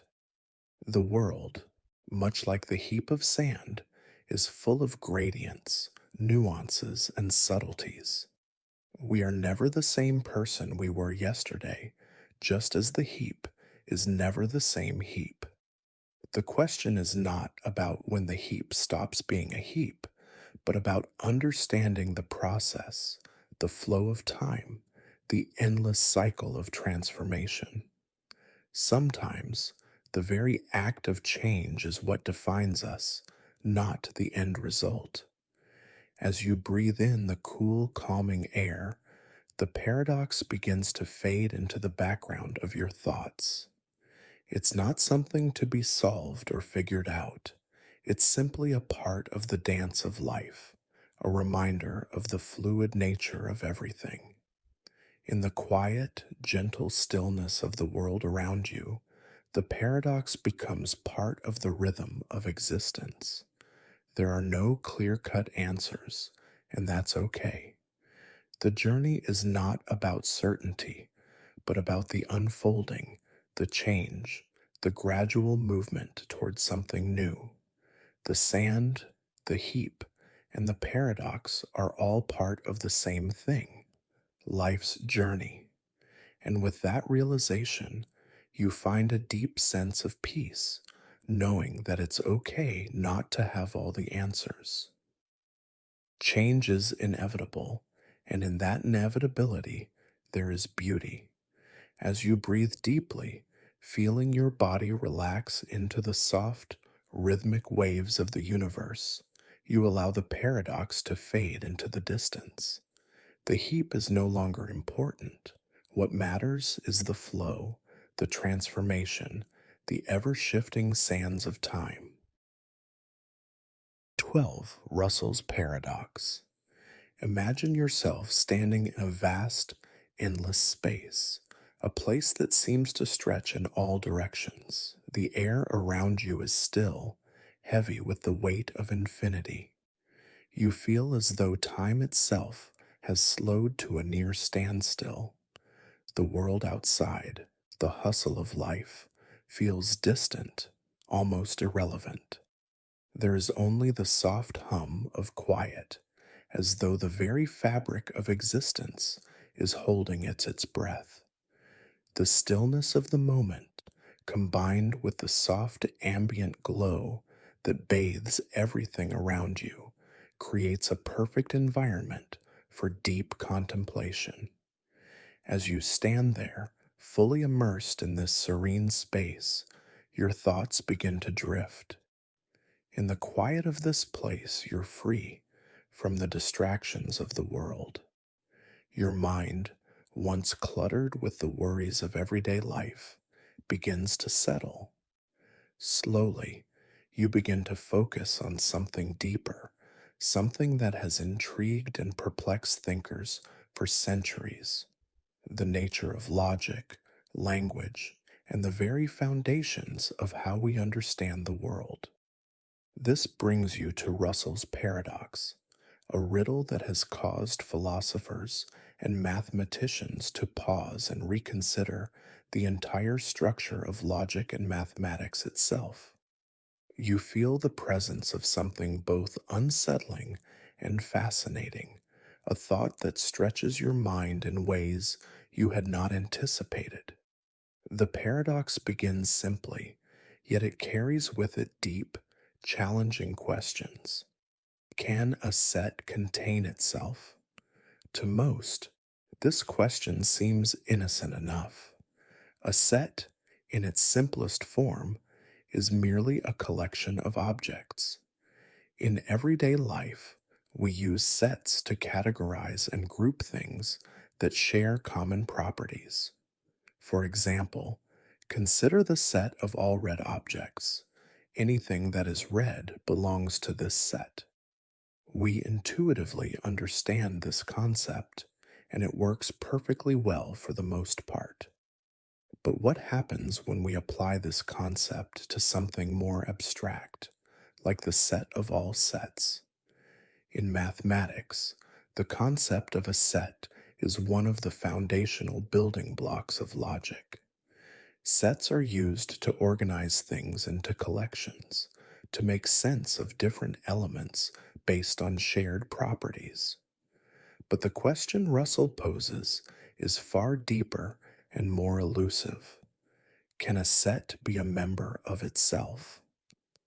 At first glance, this might seem like a harmless philosophical question, but as you begin to delve deeper into it, the paradox becomes more apparent. Consider this. Suppose you have a set, and that set contains only those sets which do not contain themselves. Let's call this set R, the set of all sets that are not members of themselves. Now, the paradox begins. Does R contain itself? If R contains itself, then by definition, it cannot be a member of itself, because it only contains sets that do not contain themselves. But if R does not contain itself, then, by the same reasoning, it must contain itself, since it is a set that does not contain itself. This creates a loop, a contradiction that doesn't seem to resolve itself. This is Russell's paradox in its most basic form. It's a paradox because R cannot simultaneously contain and not contain itself, no matter how you reason through it. It creates a logical contradiction that challenges our understanding of sets and how they can be defined. But what's more unsettling is that this paradox undermines the foundation of set theory, the very system of logic that much of mathematics is built upon. As you stand in the quiet space contemplating this paradox, you begin to realize that Russell's paradox is not just a challenge to mathematics, but to our entire understanding of logic and categorization. We often assume that definitions can be clear and precise, that the boundaries between one thing and another can be neatly defined. But Russell's paradox shows us that there are limits to our ability to define things, and these limits can lead to contradictions. The paradox does more than just challenge the structure of sets. It forces us to think deeply about the nature of definitions and categories. When we try to define something, whether it's a set, a person, or an idea, we often impose boundaries that seem firm and unyielding. But what happens when those boundaries begin to blur, when the categories we rely on break down? Russell's paradox is a direct confrontation with the limitations of categorization. It reveals that some things cannot be defined by our standard methods, and that even the most seemingly simple concepts, like sets, can lead us into contradictions. You begin to feel a sense of unease, not because the paradox is an impossible riddle, but because it forces you to confront a deeper question about the very nature of knowledge. What happens when our systems of understanding break down? When our most fundamental concepts, like sets, begin to contradict themselves, what does that say about the limits of human reasoning? You stand still in the vast, endless space, feeling the weight of the paradox settle into your thoughts. It is no longer just an intellectual challenge, it is a reminder of the fragility of knowledge. We often think of logic as something absolute, something that can be trusted without question. But Russell's paradox shows us that even the most logical systems can contain contradictions, can break down in ways that we can't easily explain. As you breathe deeply, you let the paradox unfold further in your mind. You begin to see how it reflects something deeper, the complexity of understanding itself. Knowledge, like the sets we define, is often not as simple as it appears. It is fluid, evolving, and sometimes elusive. The more we try to define things with precision, the more we run the risk of falling into contradictions, of encountering the limits of our definitions. This paradox teaches us that certainty is not always as certain as we believe. In the quiet stillness of your surroundings, you allow yourself to sit with this paradox. There is no need to resolve it, to find a neat answer. The paradox itself is a tool, a thought experiment that forces you to rethink the nature of logic, categorization, and even language itself. It shows us that our systems of reasoning, no matter how elegant, are imperfect and incomplete. You take a step back, letting the quiet hum of the universe fill the space around you. The paradox remains, but you no longer feel the need to solve it. It is simply a part of the journey of understanding. Just as we can never fully define the boundaries of sets, so too are there limits to our understanding. We can only work within those limits, using the tools we have, while always acknowledging that there are mysteries we may never fully grasp. As you continue to breathe deeply, you begin to feel a deep sense of peace. Russell's paradox, while unsettling, is also a reminder of the beauty in the mystery of the universe. Not all answers can be found, not all questions can be resolved, and in is that uncertainty, there is a certain peace, the understanding that some things, like knowledge itself, are ever evolving, always open to interpretation. The library around you, infinite in its collection, seems to hold an infinite number of truths and contradictions. The paradoxes are simply part of the landscape of knowledge. You don't need to resolve them. You can simply experience them, live with them, and in that, find peace. With each exhale, you feel the weight of the paradox lift. There is no need to chase certainty.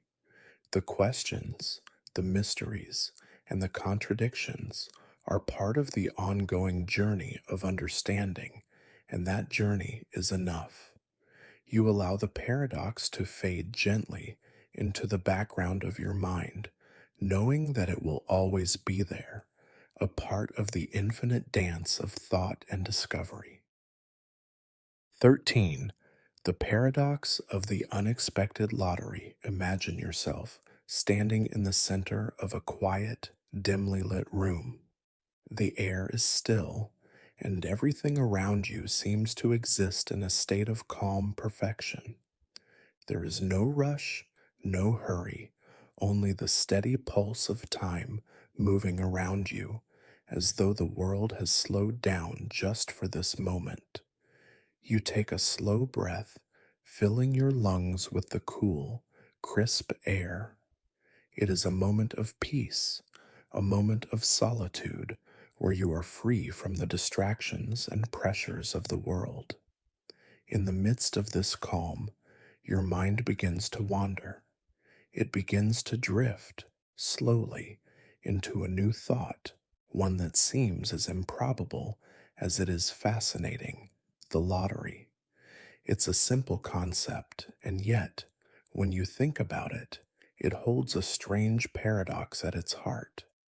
The lottery is a game of chance, a game where millions of people take part, each hoping for the improbable, the winning ticket. The odds are incredibly low, but the allure of the prize is undeniable. People dream of winning, imagining the fortune they could gain. And yet, despite the overwhelming odds against winning, someone always does. Someone always wins. But this is where the paradox begins to unfold. In a typical lottery, the odds are so slim that it seems impossible for anyone to win. The chances of your ticket being drawn are so small, you might feel as though it is irrational to even consider the possibility of winning. After all, with millions of tickets sold, how could your single ticket possibly be the one that is chosen? And yet, when the lottery numbers are drawn, a winner always emerges. Someone has won, and that person, perhaps you, is the one who now holds the winning ticket.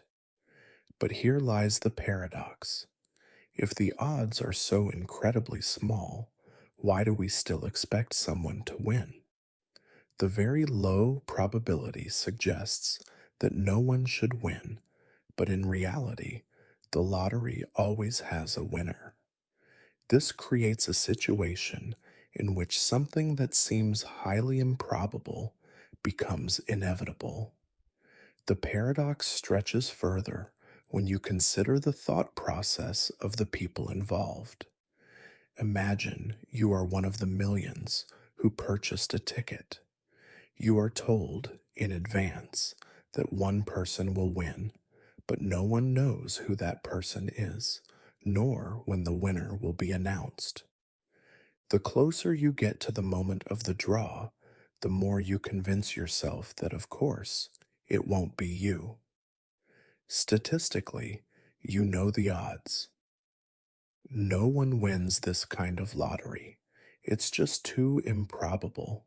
You reason that the winner must be someone else. And yet, when the time comes and the numbers are drawn, there you are, the winner. The paradox is revealed in the very act of expectation. You expected not to win because the odds told you it was unlikely, but in the end, someone had to win. And that someone was you. As you sit with this thought, the paradox begins to take on deeper layers.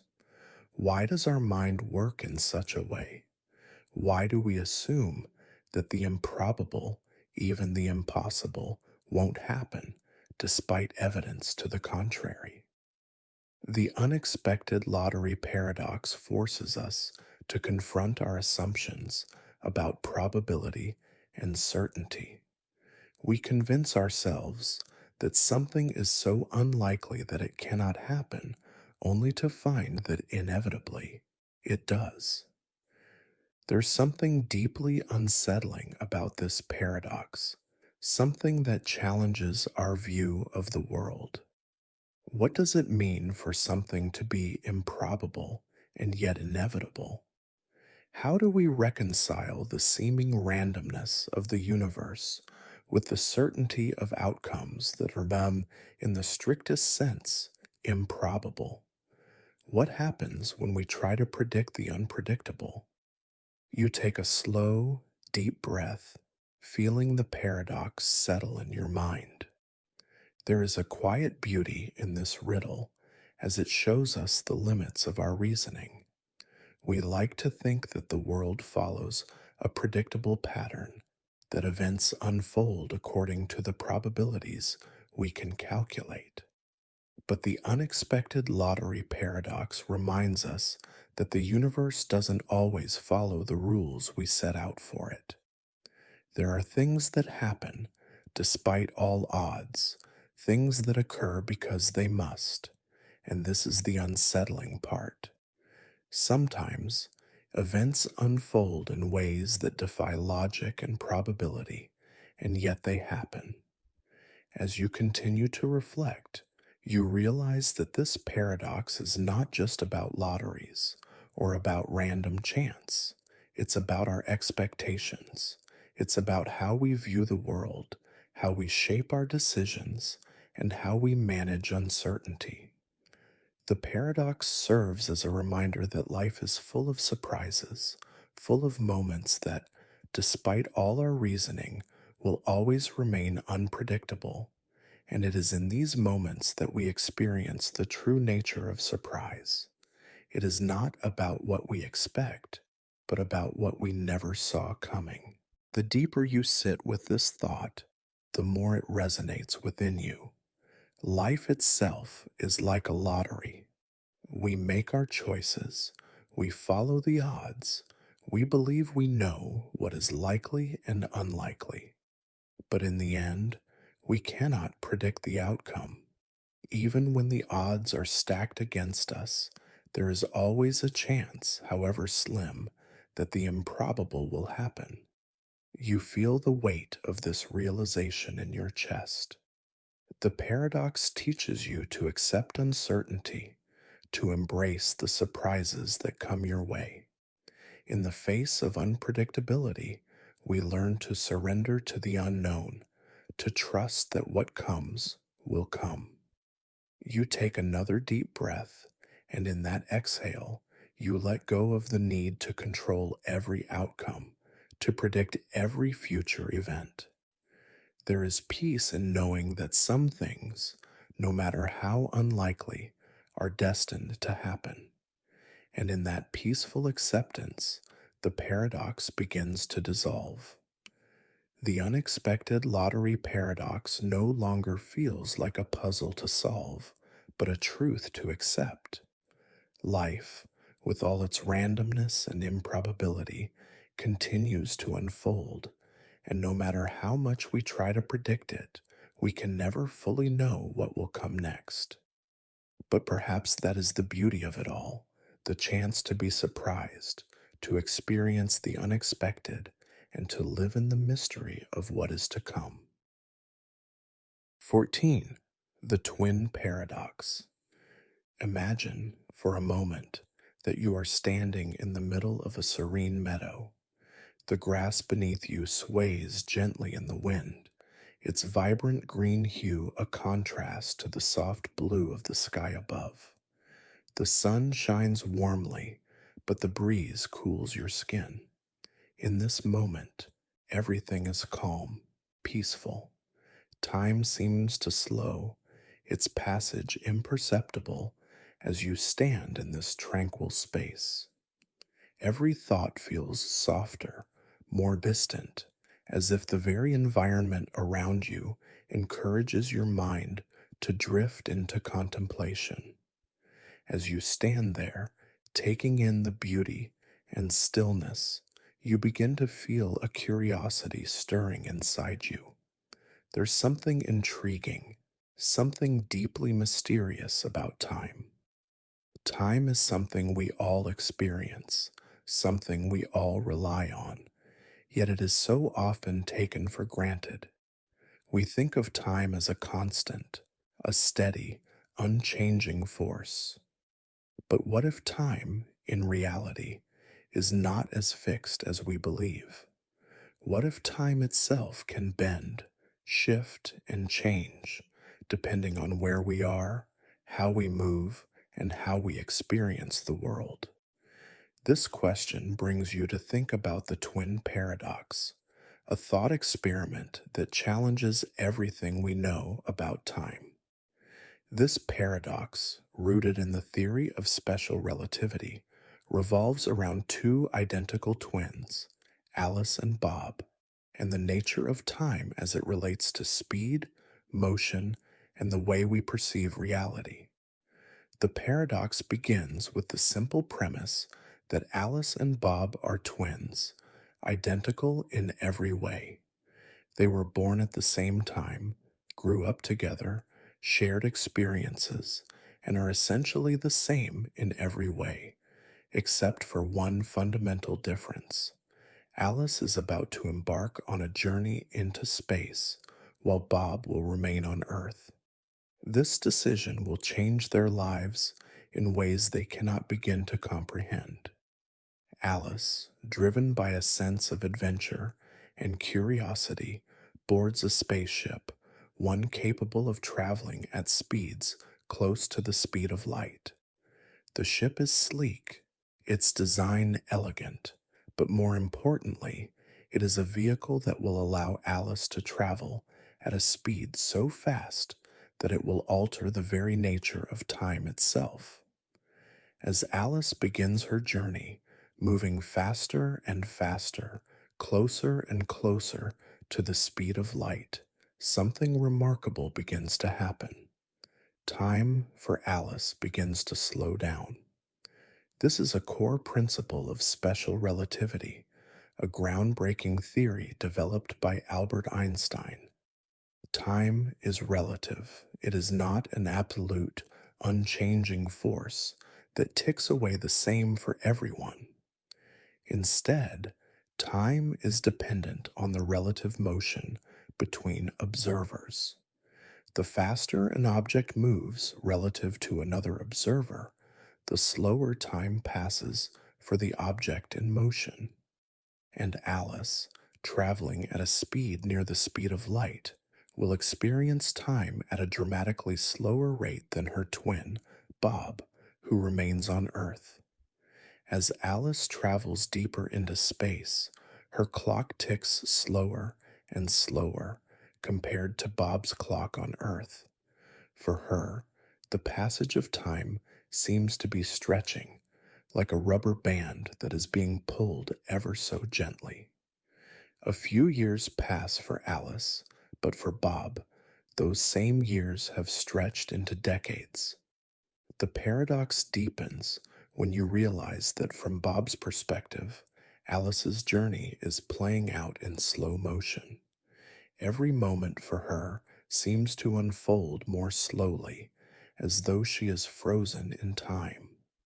She appears to move through space at a pace far slower than Bob, who remains stationary on Earth. Meanwhile, Bob is experiencing time normally. He lives his life day by day, just as you do.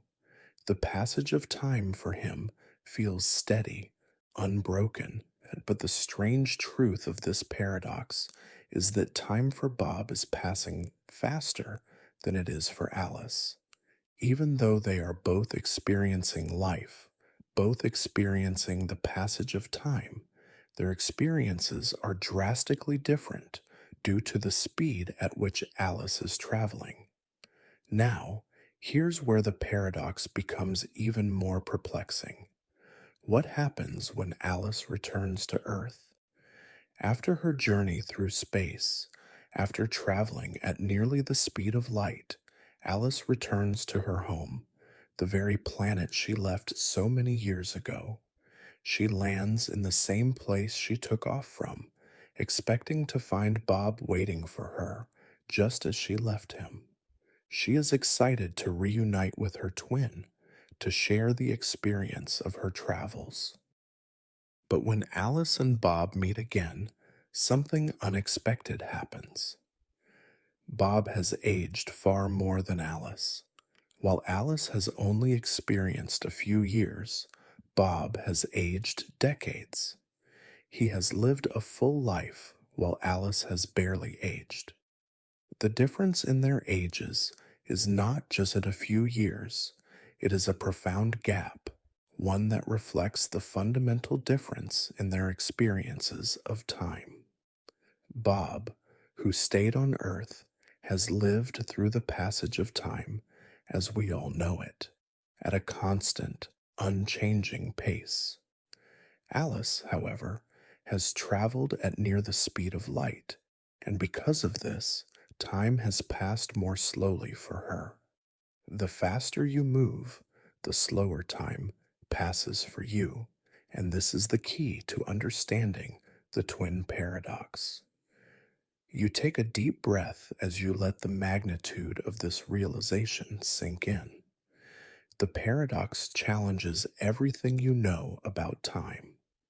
How can two identical twins, born at the same moment and living through the same experiences, end up with such different perceptions of time? How can time pass so differently for two people who are connected by the same history, yet separated by the relative motion of one twin traveling at nearly the speed of light? This paradox is a profound reminder of how relative time truly is. It reveals that time is not an unchanging force, but a flexible one, deeply influenced by the speed at which you are moving. The twin paradox shows us that time is not absolute. It is not a universal truth that applies the same way for everyone. Instead, time stretches and compresses depending on how fast you are traveling through space. As you stand in the meadow, breathing deeply, you begin to understand the deeper implications of this paradox. Time is fluid. It flows differently for different people depending on their motion through the universe. It is a reminder that reality, as we understand it, is not as fixed and predictable as we might like to believe. The universe operates on principles that go far beyond our everyday experiences, and time, the very thing we measure and track every day, is not a constant at all. It is malleable, shaped by the very speed at which we move through the cosmos. But there is more to this paradox than just a lesson about time. The twin paradox invites us to consider the nature of identity itself. If Alice and Bob are identical in every way, if they share the same history, the same experiences, and yet experience time in such different ways, then what does it mean to be the same person? Is identity merely a product of our physical bodies, or is it something deeper, something that transcends time and space? The paradox raises questions about what makes us who we are. Is it our experiences, our memories, the passage of time, or is it something else, something more intrinsic, something that cannot be measured by the ticking of a clock?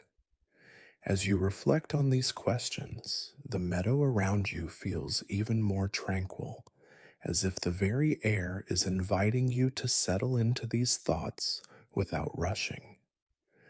The paradox, while baffling, is not just a riddle to solve. It is a doorway into a deeper understanding of how we exist in the world, how we experience reality, and how our perception of time is intimately tied to our motion through the universe. In a way, the twin paradox teaches us to let go of rigid concepts of time and identity and to embrace the fluidity of experience, of existence itself. You take another deep breath, and with it, you let go of any attempt to solve the paradox completely. Perhaps the point is not to resolve the contradictions, but to accept them, to live with the mystery of time's relativity. Perhaps, in the end, the paradox shows us that life is not about the answers we find, but about the questions we ask. The twin paradox asks us to embrace the complexity of reality, to acknowledge that time, space, and identity are not as simple as we often believe. As you continue to stand in the meadow, surrounded by the stillness of the moment, you feel the paradox soften, fading into the quiet corners of your mind. There is no need to rush toward an answer. There is peace in the acceptance of the unknown, of the mysteries that exist beyond our understanding. You are simply a part of this vast, ever moving universe, experiencing time in your own unique way. The paradox continues to unfold in your mind, and as it does, you find a sense of calm. Time is not an enemy, it is a companion, a journey that we are all on, moving through space and experience. Whether we are moving through it quickly or slowly, whether time is speeding up or slowing down, it is all part of the same infinite flow. And in that flow, there is beauty, there is peace, and there is acceptance. 15. The Sorites Paradox, the paradox of the heap. Imagine for a moment that you are standing in a quiet, open space. The ground beneath you is soft, perhaps covered with a thin layer of sand, and the world around you feels vast, endless, yet comforting. The sky above is clear and expansive, stretching out in all directions. There is a gentle breeze, barely perceptible, carrying the scent of the earth. It's a perfect place for deep reflection, a space where time seems to slow down, allowing your mind to wander freely, unburdened by the usual constraints of the world. As you stand there, taking in the beauty of your surroundings, a thought begins to form in your mind, one that feels almost like an invitation. You find yourself wondering about the nature of categories, how we define things, how we draw lines between one thing and another. How do we determine where one thing begins and another ends? The question lingers in the air, gently pressing upon your mind, and before you can fully form an answer, a new question emerges. At what point does something become something else? More specifically, when does a pile of sand become a heap? You let this thought unfold, watching it take shape in your mind. Imagine, for a moment, a simple pile of sand sitting quietly on the ground. The grains are scattered, not neatly arranged, but simply gathered in one place. It's not a very large pile, but it's noticeable enough. You take a step closer and consider this pile of sand. Is it a heap? At first, it seems like a reasonable question. The pile is not large enough to be considered a massive heap, but it's not just a single grain of sand either. It's somewhere in between. But then You begin to wonder, when does this pile become a heap? You take a grain of sand and carefully remove it. The pile shrinks just slightly, but it still feels like a pile. You remove another grain, and the pile becomes just a little smaller. But is it still a heap? How many grains of sand do you need to remove before this pile stops being a heap?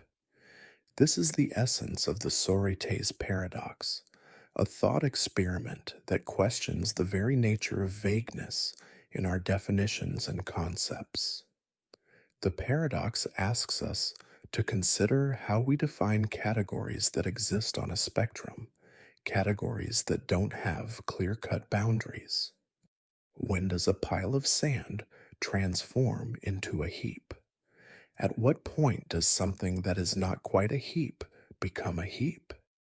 And conversely, when does a heap stop being a heap as you slowly remove individual grains?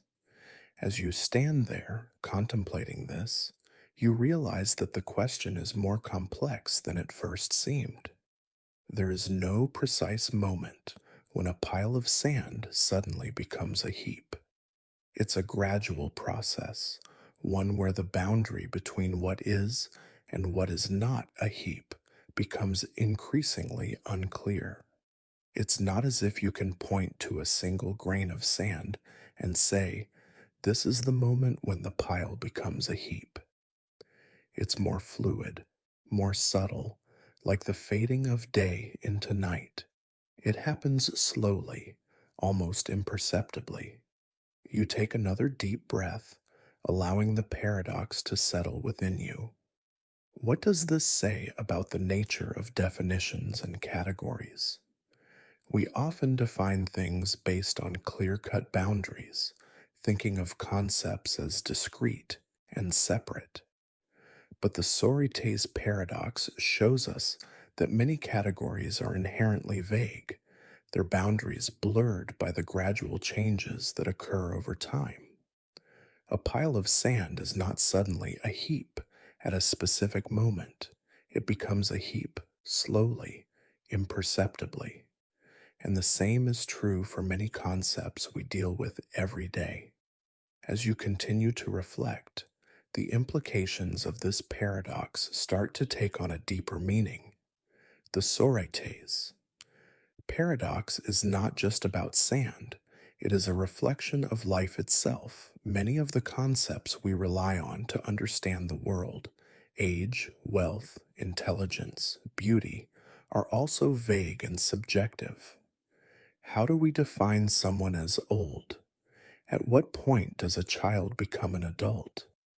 How many moments of maturity must pass before a person is considered mature? These are questions we wrestle with all the time, and yet they do not have clear, definitive answers. Just like the sand pile, there is no precise moment when someone becomes old, when someone becomes an adult, or when a heap of sand turns into a heap. This realization begins to feel both unsettling and freeing. The Sorit's paradox reminds us that the world is not neatly divided into categories. We often rely on definitions and labels to make sense of things, but the reality is more complex, more fluid. Our lives, like the pile of sand, are full of gradual changes, changes that cannot be pinpointed or neatly categorized. Our sense of self, our understanding of time, our perception of the world, all of these are fluid and ever changing, much like the concept of a heap. As you stand in the stillness of the meadow, the paradox invites you to reconsider the way you think about boundaries. The Sorites paradox challenges the idea that everything must be neatly defined, that there must always be a clear line between one thing and another. It shows us that many of the things we define are gradual, shifting, and open to interpretation.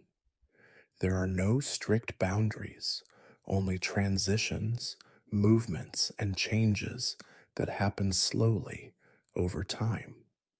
You let the thought of gradual change sink in. What happens when we stop trying to define everything so rigidly? Perhaps, in the end, there is beauty in the ambiguity.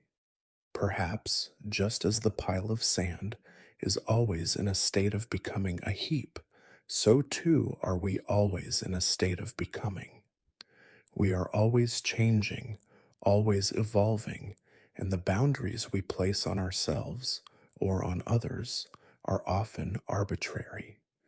There is no perfect moment when we stop being one thing and become another.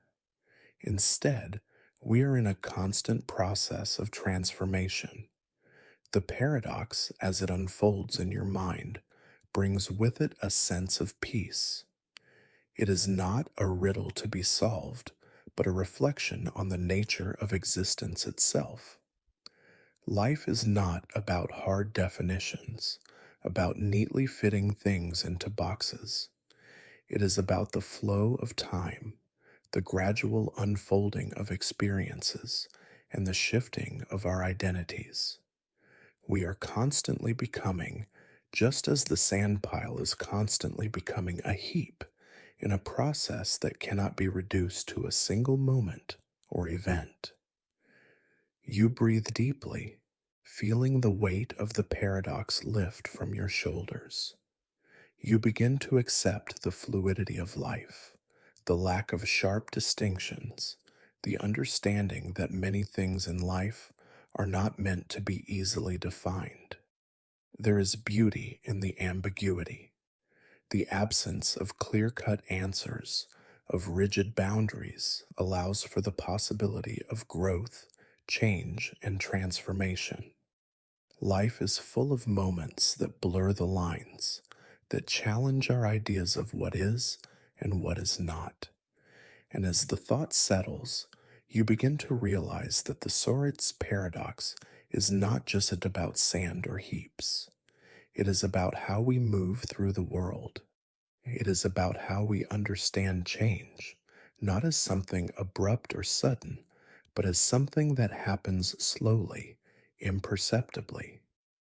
We change gradually, piece by piece, and sometimes we do not even notice the transformation until it has already happened. Just like the sand, our lives are full of these gradual transitions, and it is in the acceptance of this fluidity that we can find peace. The quiet of the meadow around you seems even more profound now, the stillness deepening as you allow the paradox to fade into the background of your mind. There is no need to find a solution, to draw a sharp boundary between one thing and another. The world is not about finding clear definitions. It is about embracing the gradual process of becoming, of evolving, and of allowing things to flow as they are. You close your eyes for a moment, feeling the warmth of the sun on your skin, the coolness of the breeze on your face. You are part of this ongoing process, part of the fluid, ever changing nature of existence.